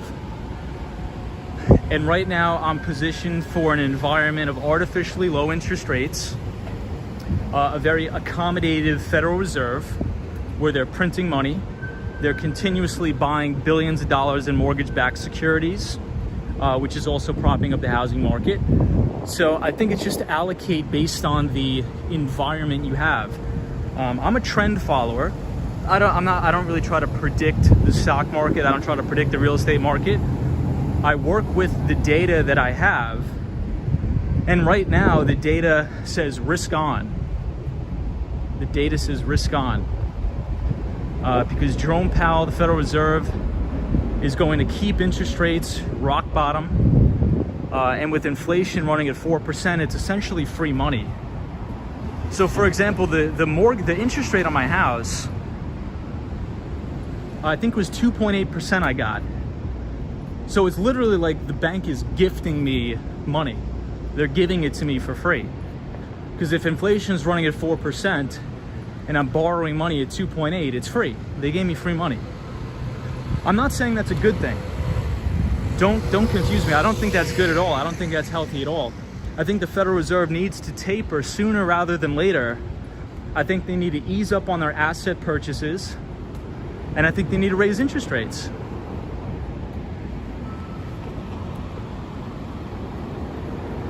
Face-to-Face Music says, I'm from the Vancouver area in Canada, about 3 hours north of Seattle. Awesome. Awesome, man. Jerry Williams Jr. says, thank you. What's up, Jerry Williams? Cade Wade says, hey, Tom. How are you? What's up? Larry says, Tom, did you want to be a police officer? Yes, I did want to be a police officer. Black Angel says, Schwab. DJ says, Adonde vas, Tom? Boya, Columbus Circle. Boya, Columbus Circle.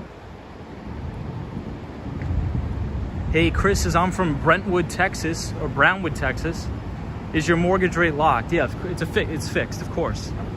Yeah, so that was the issue in the 2008 financial crisis, is everybody had teaser rates. And teaser rates essentially is after a couple of years, your mortgage rates actually will adjust higher. So nobody could really afford their payments, so there was massive amounts of defaults. Larry says, you're a good man, Tom. Oh, thank you, Larry. I appreciate that. It's very nice of you to say. I really do appreciate that a lot, actually, that you said that. You're a good person too, Larry. Thank you. Jerry Williams Jr. says, you're a very wise person. Thank you, Jerry Williams Jr. It's a pleasure and an honor to have you on the stream.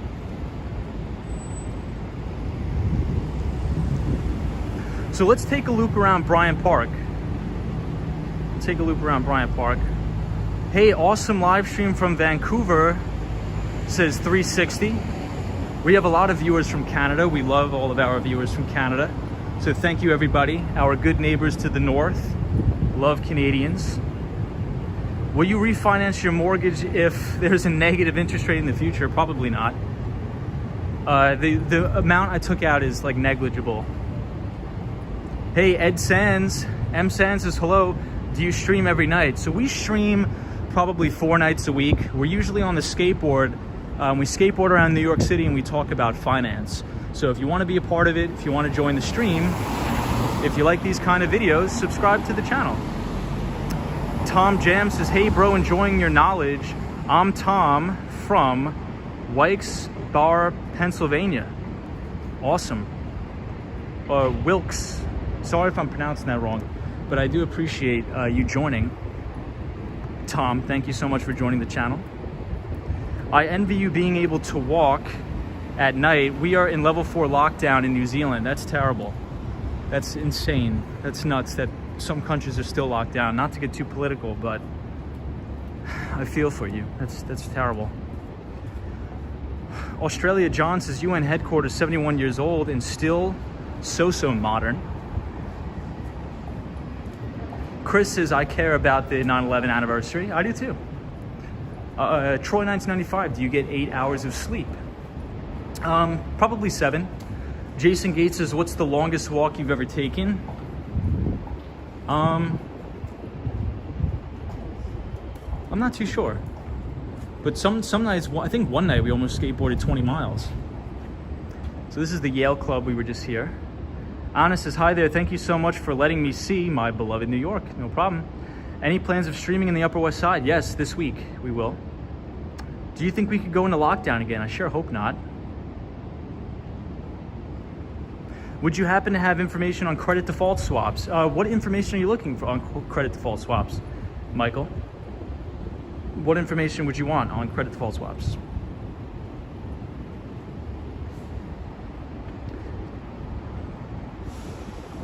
Let me make sure I'm not missing any comments. Last week I was watching CNBC whilst in the hospital all day, Wednesday and Thursday. Wrote down the tickers of more than 200 stocks under $10. I don't get CNBC at home. Yeah, I don't invest really in stocks if they're under $10, in my opinion. I finally just got my first Pfizer COVID shot. Awesome. I think Pfizer is only one shot, is it? Mark Davis says, Tom, when you stream Upper West Side this week? So Mark Davis, it'll probably be Tuesday because I may take off tomorrow because tomorrow is going to be a crazy busy day for me. So Tuesday we may be on the Upper West Side. We're going to be on 72nd Street, Central Park West for Mark Davis. We're going to see the Dakota apartment building.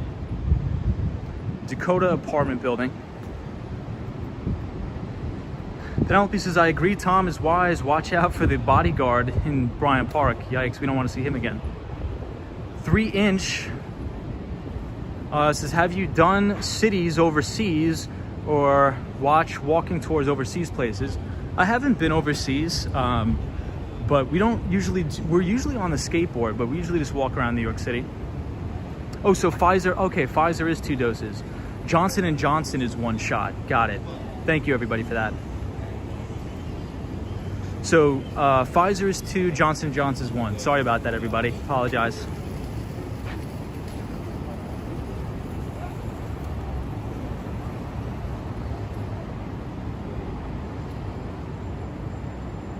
Is there a Cornell Club? Yes, there is a Cornell Club. Mark Davis says, thanks, Tom. Oh my God. You know, I love the Upper West Side area. Yeah, I love the Upper West Side too, Mark. As you know, I used to work on 83rd Street between Amsterdam and Columbus. Oh, yes, I did get the vaccine.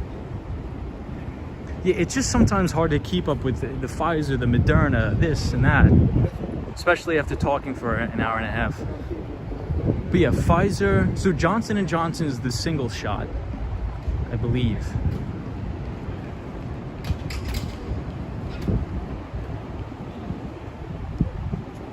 Royce is great, Tom. I believe you will show us your favorite coffee shop on the Upper West Side. Indeed, we will. That is my favorite spot. It's my favorite spot.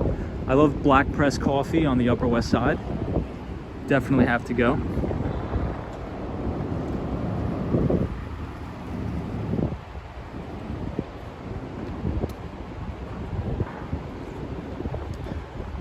Yeah, so credit default swaps are usually they're not usually not retail products. So you probably won't be able to get access to them. They're more like institutionalized investment products. We could dedicate a stream to that if you want. So maybe one night we'll do an entire analysis of how the 2008 financial crisis unfolded. And there were actually very famous investors, one of which is by the name of Michael Burry, who made billions of dollars shorting the housing market through credit default swaps, or through swap products. You fancy the walk down Riverside and the lights in New Jersey? I do too, I love that.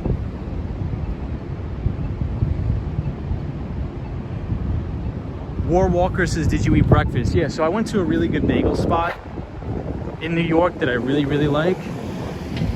And I get a bacon, egg, and cheese. The place is called Pick a Bagel. Very, very good. All right, so we'll take another look at the Grand Central Station. Michael says, Tom, I thought you were relocating or just re-signed your old lease. So I am relocating, but I'm always going to be in New York.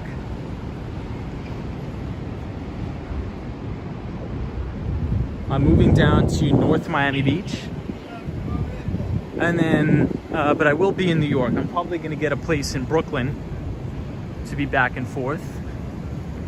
How come you didn't go into Grand Central Terminal? Because I forgot my mask, or my mask must have fell out of my pocket. So I was going to walk in the terminal, but I can't walk in there if I don't have my mask, and I forgot it. No, I didn't forget it. It fell out of my pocket, so I apologize, everybody.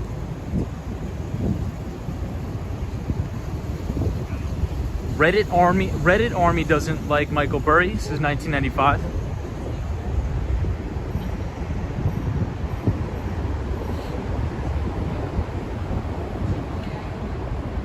Hey, good morning. Good morning, good morning, Tamara. So this used to be the most famous cigar shop in New York City, and it closed down. It's such a shame. This place was absolutely gorgeous inside. I'll show you guys. So right here used to be the most famous cigar shop. Right here. You can see it, beautiful. It smells like cigars, see? So thank you for your patronage all these years. Townhouse is now closed. Such a shame, such a shame. It closed due to the pandemic. But this used to be the one of the original cigar shops. You can see the cigar insignias on the wall. Look at how beautiful it looks in there, like with all the old architecture and the wood, how they're cleaning it up, taking it down. What a shame. Nat Sherman Cigar Shop. So some investor, some really rich guy like Michael Bloomberg, that's worth billions, should come in here and buy this thing and keep it open. That's so sad. Some billionaire should buy this, keep it open. And I don't even smoke cigars.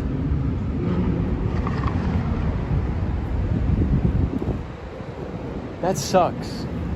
Yeah, it used to be like a big statue of an Indian right here. Yeah, Bloomberg should buy it. If I had $59 billion, I'd buy it. What do you guys think? Should they buy that? I think they should buy that. Hey, Hello Bird says I voted for Soho the other day. Awesome.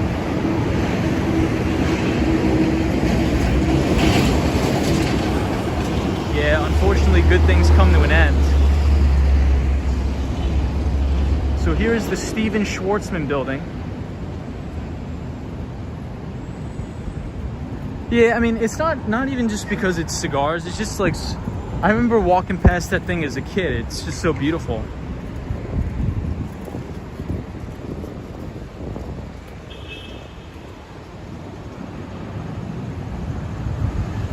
Jason Gates says, I'd say that Indian to Cleveland for the baseball team but they're becoming the Cleveland Guardians as of next season.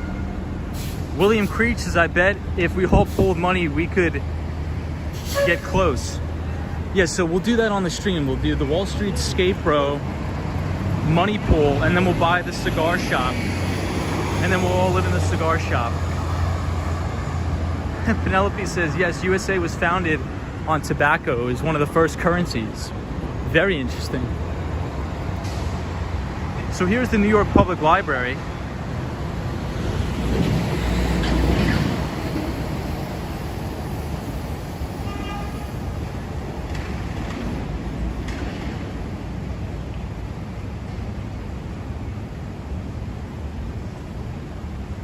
Mark Davis says, Tom, I heard one time Michael Bloomberg was going to run for president but backed out. I think he did run for president. But everybody was so upset that he dropped out.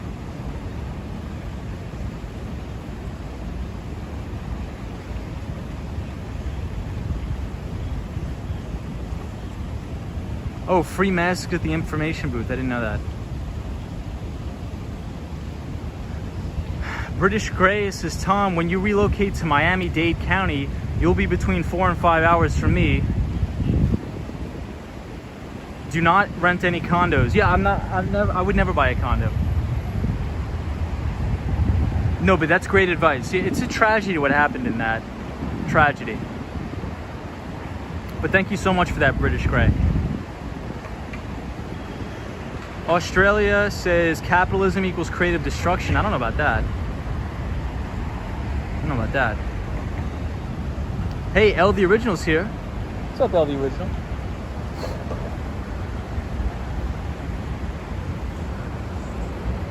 Hope you're well, L.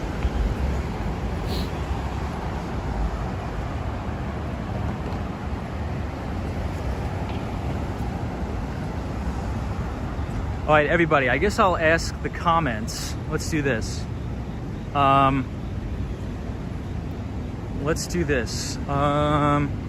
Should we go to the Empire State Building? We'll go to the Empire State Building. We'll take a walk down there. Or we'll head back up to Central Park. What do you think? So we'll let the chat decide.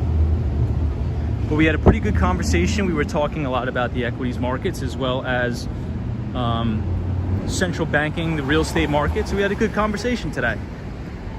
Appreciate everybody. Central Park, Empire State Building. Park it. Everybody wants to go back to Central Park. Okay. All right, we could do that. Eddie says Empire.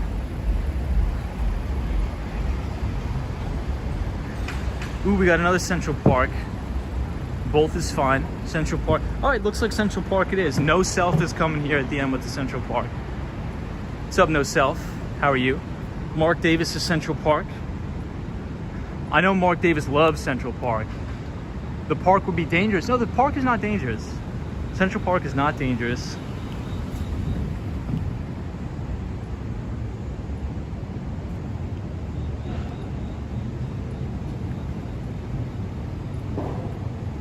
New Jersey Water Drains is sup. What's up, New Jersey Water Drains? How are you? Be careful, Tom, vampires are out tonight. So I know I've said it before. So if anybody wants to watch, because we were talking a lot about central banking and the Federal Reserve today.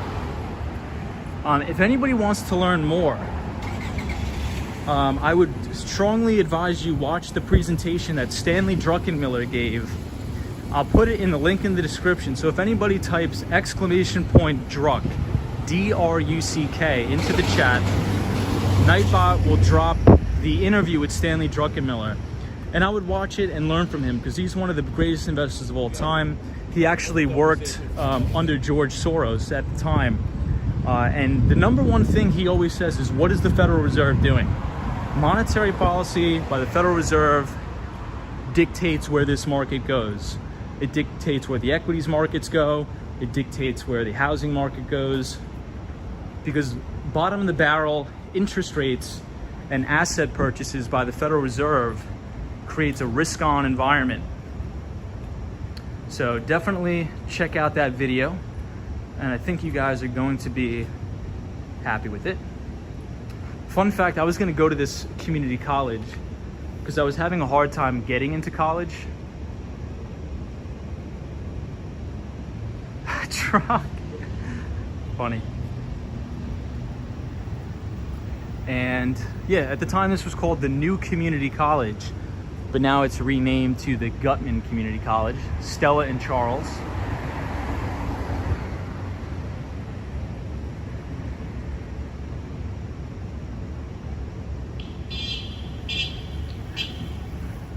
I don't think there's dead bodies in Central Park.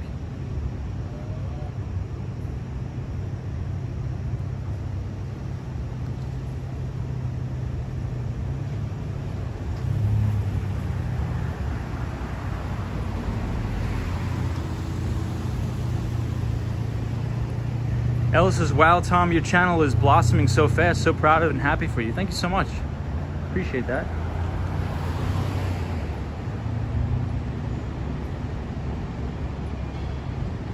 Here in Brazil, it's not safe to go on the streets at night. Wow, that's not good.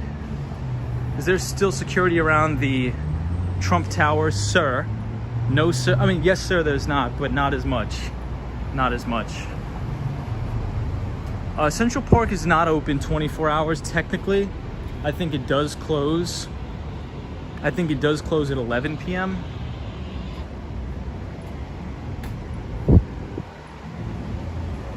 So we're coming up on the Bank of China.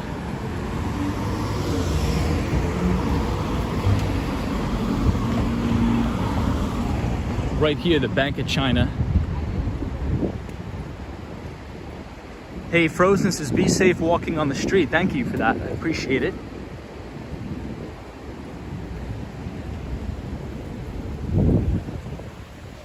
So here we are at the Bank of China right here. Eddie says, I love how America never sleeps. New York is the best part in the USA. God bless you. God bless you too, my friend.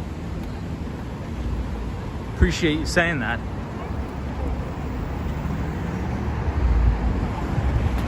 So speaking of Mark Benioff, we're coming up on Salesforce Tower right now.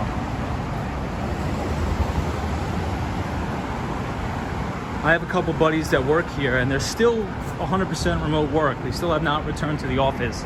So we're coming up on Salesforce Tower.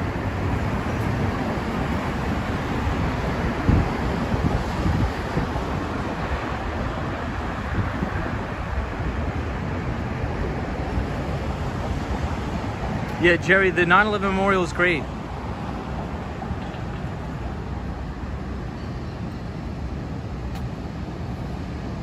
Hey, Michael Zhang, how are you, my friend?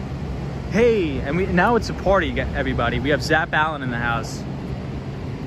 You know it's going to be a good day when you have Zap Allen here. So now we're overlooking Bryant Park, and we have another view of the One Vanderbilt. Hey, mate, what's the nicest new building in the city? You're looking at it, my friend. One Vanderbilt right here. One Vanderbilt. Which part of New York City has single-family houses? Technically every part, but if you go to some places of Queens, some places of Brooklyn, some places in the Bronx, if you go way, way north in the Bronx, they have single-family houses. Where is Salesforce Tower? Right here. So it's in the Whole Foods building. And you're gonna see Salesforce Tower. There's gonna be a big logo of the Salesforce cloud. It's right here. Hey, Dr. Steve and Buffalo says, love American Radiator Building. What's up, Steve? Always good to see you. So this is Salesforce Tower, and a lot of the Salesforce employees, they call themselves the Ohana. If anybody's ever read Mark Benioff's book, I would definitely suggest reading that. Definitely read Mark Benioff's book, Trailblazer. It's a phenomenal book. And it's all about Mark Benioff's life, how he worked under Steve Jobs. It's a great book. And it's about CEO Mark Benioff. So definitely check that out. What's up, Josie?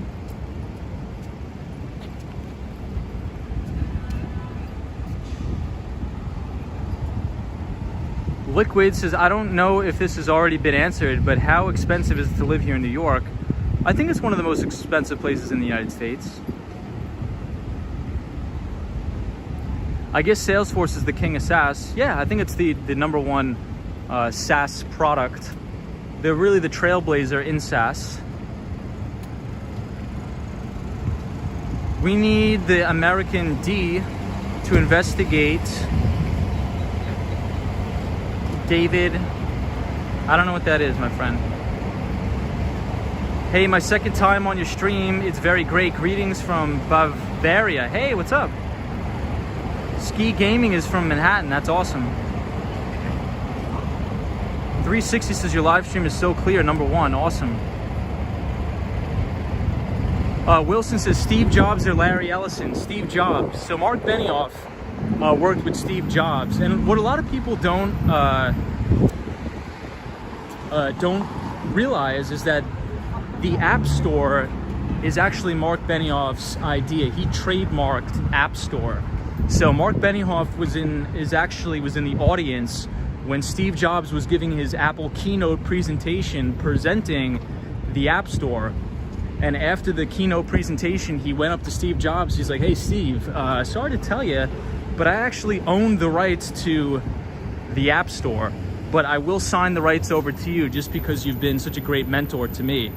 So that's all in his book. So definitely pick up the book. It's an amazing story. Amazing story.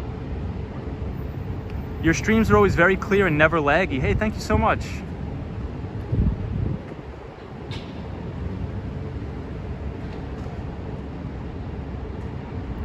How do you manage to take the images while letting the camera shake without letting the camera shake? Oh, I use a gimbal. I've never collaborated with another New Yorker YouTuber. Is it dangerous to walk? No, it's not dangerous to walk.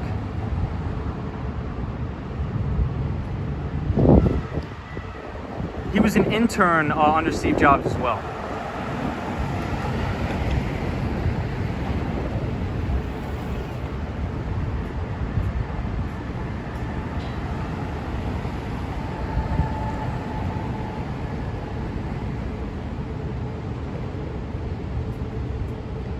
So this is the Empire State Building. It's beautiful. I'm right near the Bank of America Tower.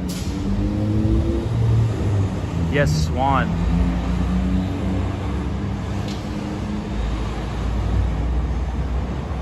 So 42nd Street Bank of America Tower is right here. Roy says, are you at 6th Avenue right now? Yes, we are. Avenue of the Americas. We're about to pass my old office. But I appreciate everybody joining tonight. Appreciate it.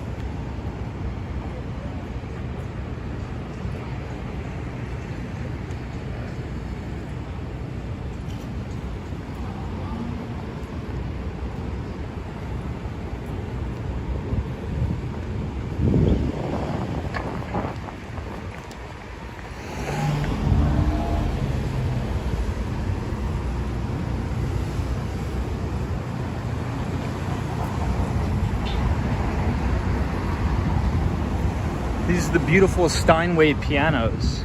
I think some of these pianos cost about $50,000 for some of them. Absolute idiot, I'm new to your channel. This is my second time watching, but already hooked. Great tours and commentary. Thank you so much. I don't think I want to call you absolute idiot, so I'll just call you AI. Photos from around New York says I just moved some furniture this weekend and my back hurts.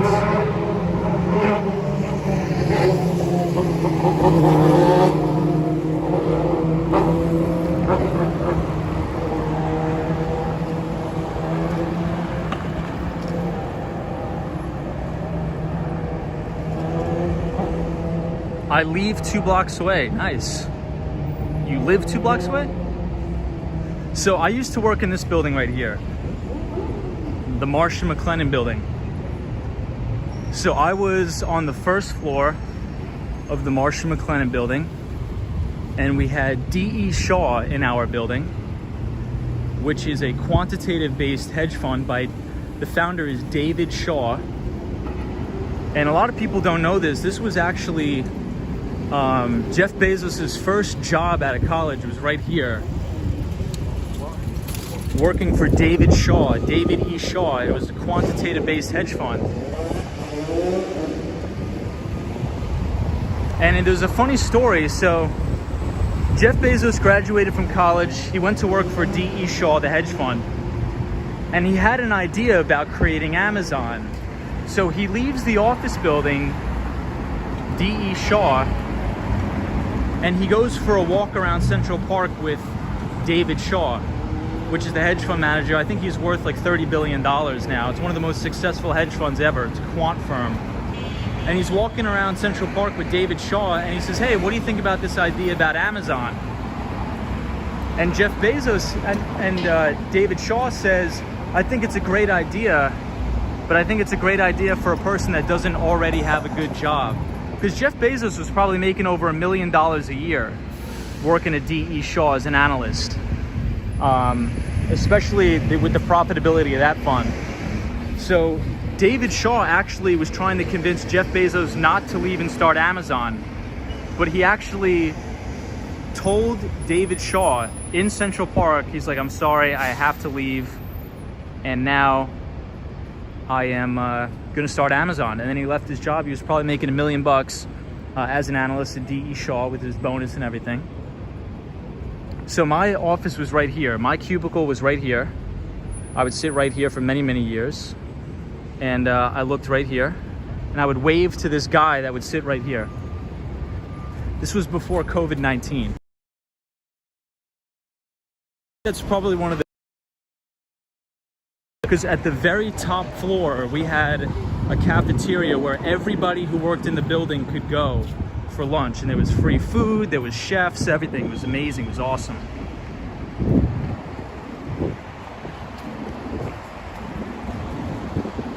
Does D.E. Shaw & Co. Hey, Stanley, thank you so much for the super chat. I appreciate it. Thank you, Stanley. Yes, I do miss it, Warwalker. Roy says, nice cubicle, Tom. Thank you. Does D.E. Shaw have stakes in Amazon? I would assume so. Yeah, so, yeah, Mark Davis says he worked there. I remember, Tom. Did you meet David Shaw? No. So I think D.E. Shaw was on the 9th floor. I never really saw many of those guys. Sometimes I would see some of those guys during lunch. But usually I just saw the people who worked for Marsh & McLennan, which is a big consulting firm.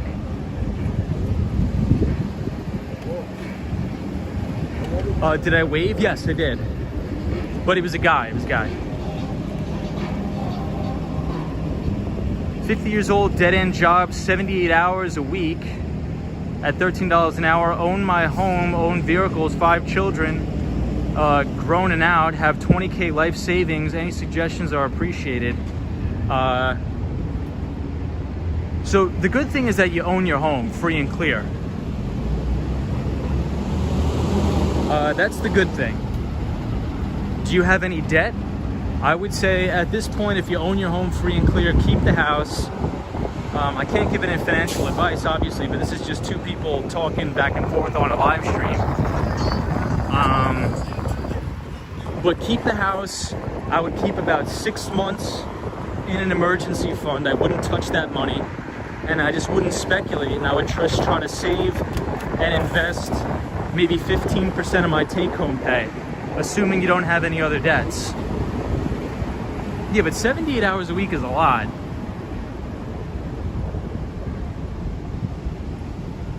And maybe, you know, if you could,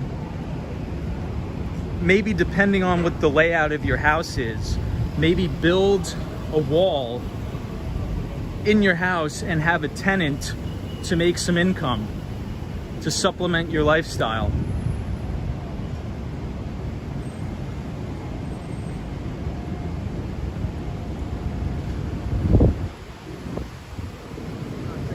That's what I would say. But definitely don't speculate with that money. You need that 20 grand. And you're at the age where you can't really take a lot of risk.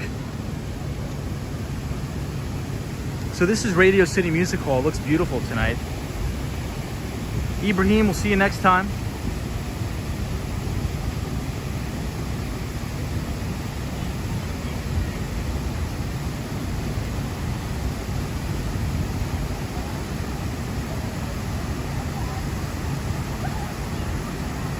Yeah, and I would ask for a raise too.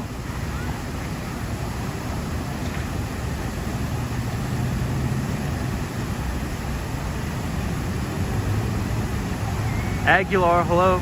Kimberly says, good evening. What's up, Kimberly? What tools do I use at work besides the Bloomberg terminal? I don't use the Bloomberg terminal at work. I work in tech, but I manage my own money. But I use Salesforce, Monday.com, Zoom Info, things like that.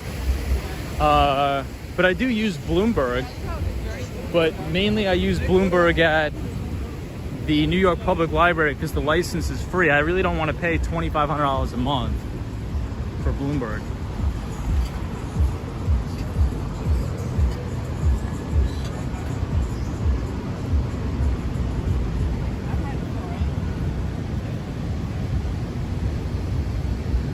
Bloomberg license is about $2,500 a month.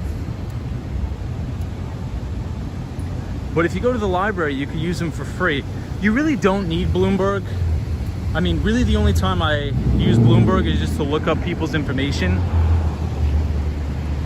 Like a lot of the hedge fund managers, I look up their information.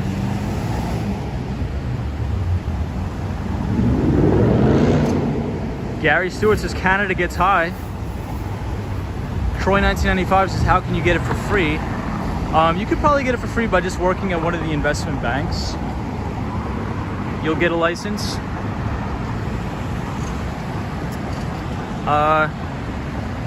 Thank you. Maybe 5K in credit card debt. I will take your advice. I have a lower floor not being used. I work in a nursing home and no one wants to work. So you know what? Use that to your advantage, my friend. If nobody wants to work, say, look, you got to give me a raise. Give me $20 an hour. I would ask for $20 an hour. You got to negotiate with these people.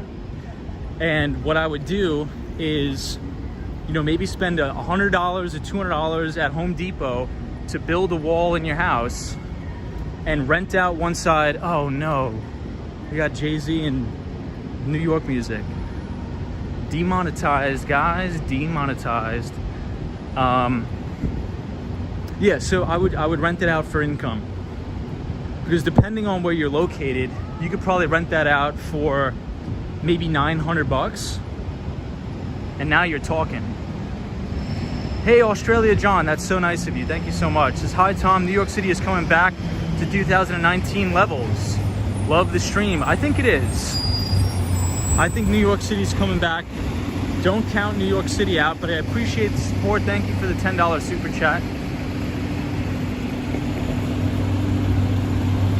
Bill Gates did just buy a lot of Hilton.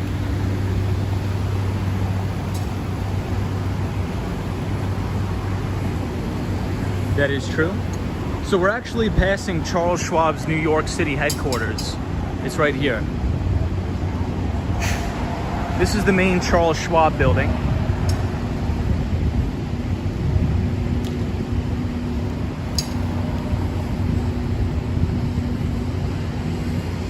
So I just got an email from YouTube today that I'm eligible for channel memberships. So what I think I'll do is I think I'm going to create a group where we'll do the desk live streams, because I don't think a lot of people are interested in that. They like to see me like talking about stuff. Oh, this person's going to hammer my phone. So if it's glitchy, it's just because this person hammers my phone. So sorry for the glitchiness. You're gonna see it like 5 times because this person hammers me every night. So I think I'm gonna create the finance standalone desk streams as a part of the YouTube memberships, but we'll see. We'll figure it out. Maybe I'll do it, maybe I won't. I just don't want to disrupt the walking streams or the skateboarding streams. It's Sunday night. Why are they calling? Just for some deals for tomorrow. Deals for tomorrow. Eric just blocked that number. It's a client, I can't. Yeah, so halal guys, people will be lining up for that truck until 3, 4 in the morning. Yes, Charles Schwab, they make the money the old-fashioned way. They earn it. There we go. Monday morning now in New York City. Eddie says it's been 15 years since I was in New York. 2006 is a long way. The city looks completely different today.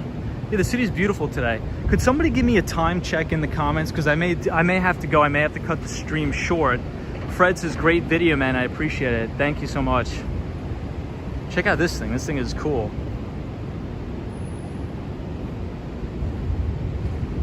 This thing is really nice.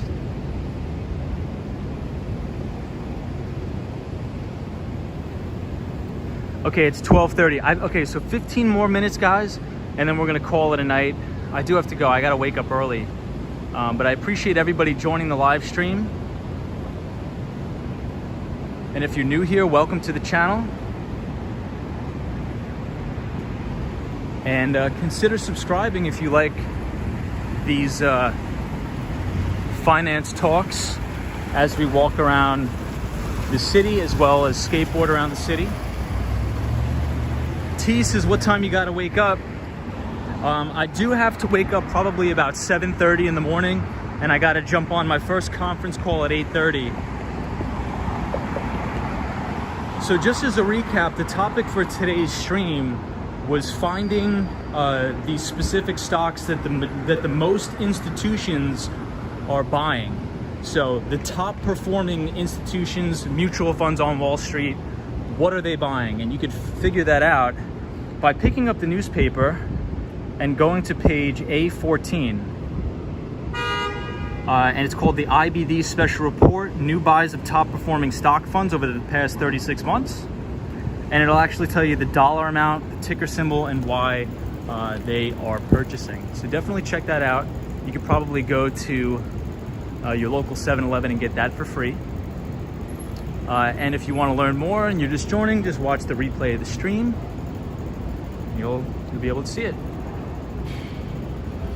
Eddie says, okay, it was a pleasure watching your stream. Thank you so much. I appreciate it. Dr. Steve and Buffalo says, have a good night, Tom. Make it a great week. I really do appreciate that. What newspaper is that? It's Investors Business Daily. IBD, Investors Business Daily. So if you look at those particular stocks that the best mutual funds are buying, then you could try to draw conclusions as to why they are buying them, right? And 9 times out of 10, the reason why they are buying them is because they share similar characteristics. And the characteristics that they share are at least 25% plus quarter over quarter EPS or earnings per share growth, 25% plus revenue growth, positive return on equity, 25% plus, and very good pre-tax margins. Very good pre-tax margins. So everybody, thank you for joining. Sally, I do appreciate it. I gotta cut it right now because I'm getting calls. But thank you everybody for supporting. Thank you everybody for watching. Thank you everybody for subscribing. Make it a great week. Stay positive. And most importantly, I will see you all in the next one. Hey, we got skaters. Nice. We'll end it right here. I think this is a sign. We'll end it right here with the skaters. Be safe, everybody. Take it easy. Make it a great week. Go out there, make some money, and we'll see you in the next one. Take it easy.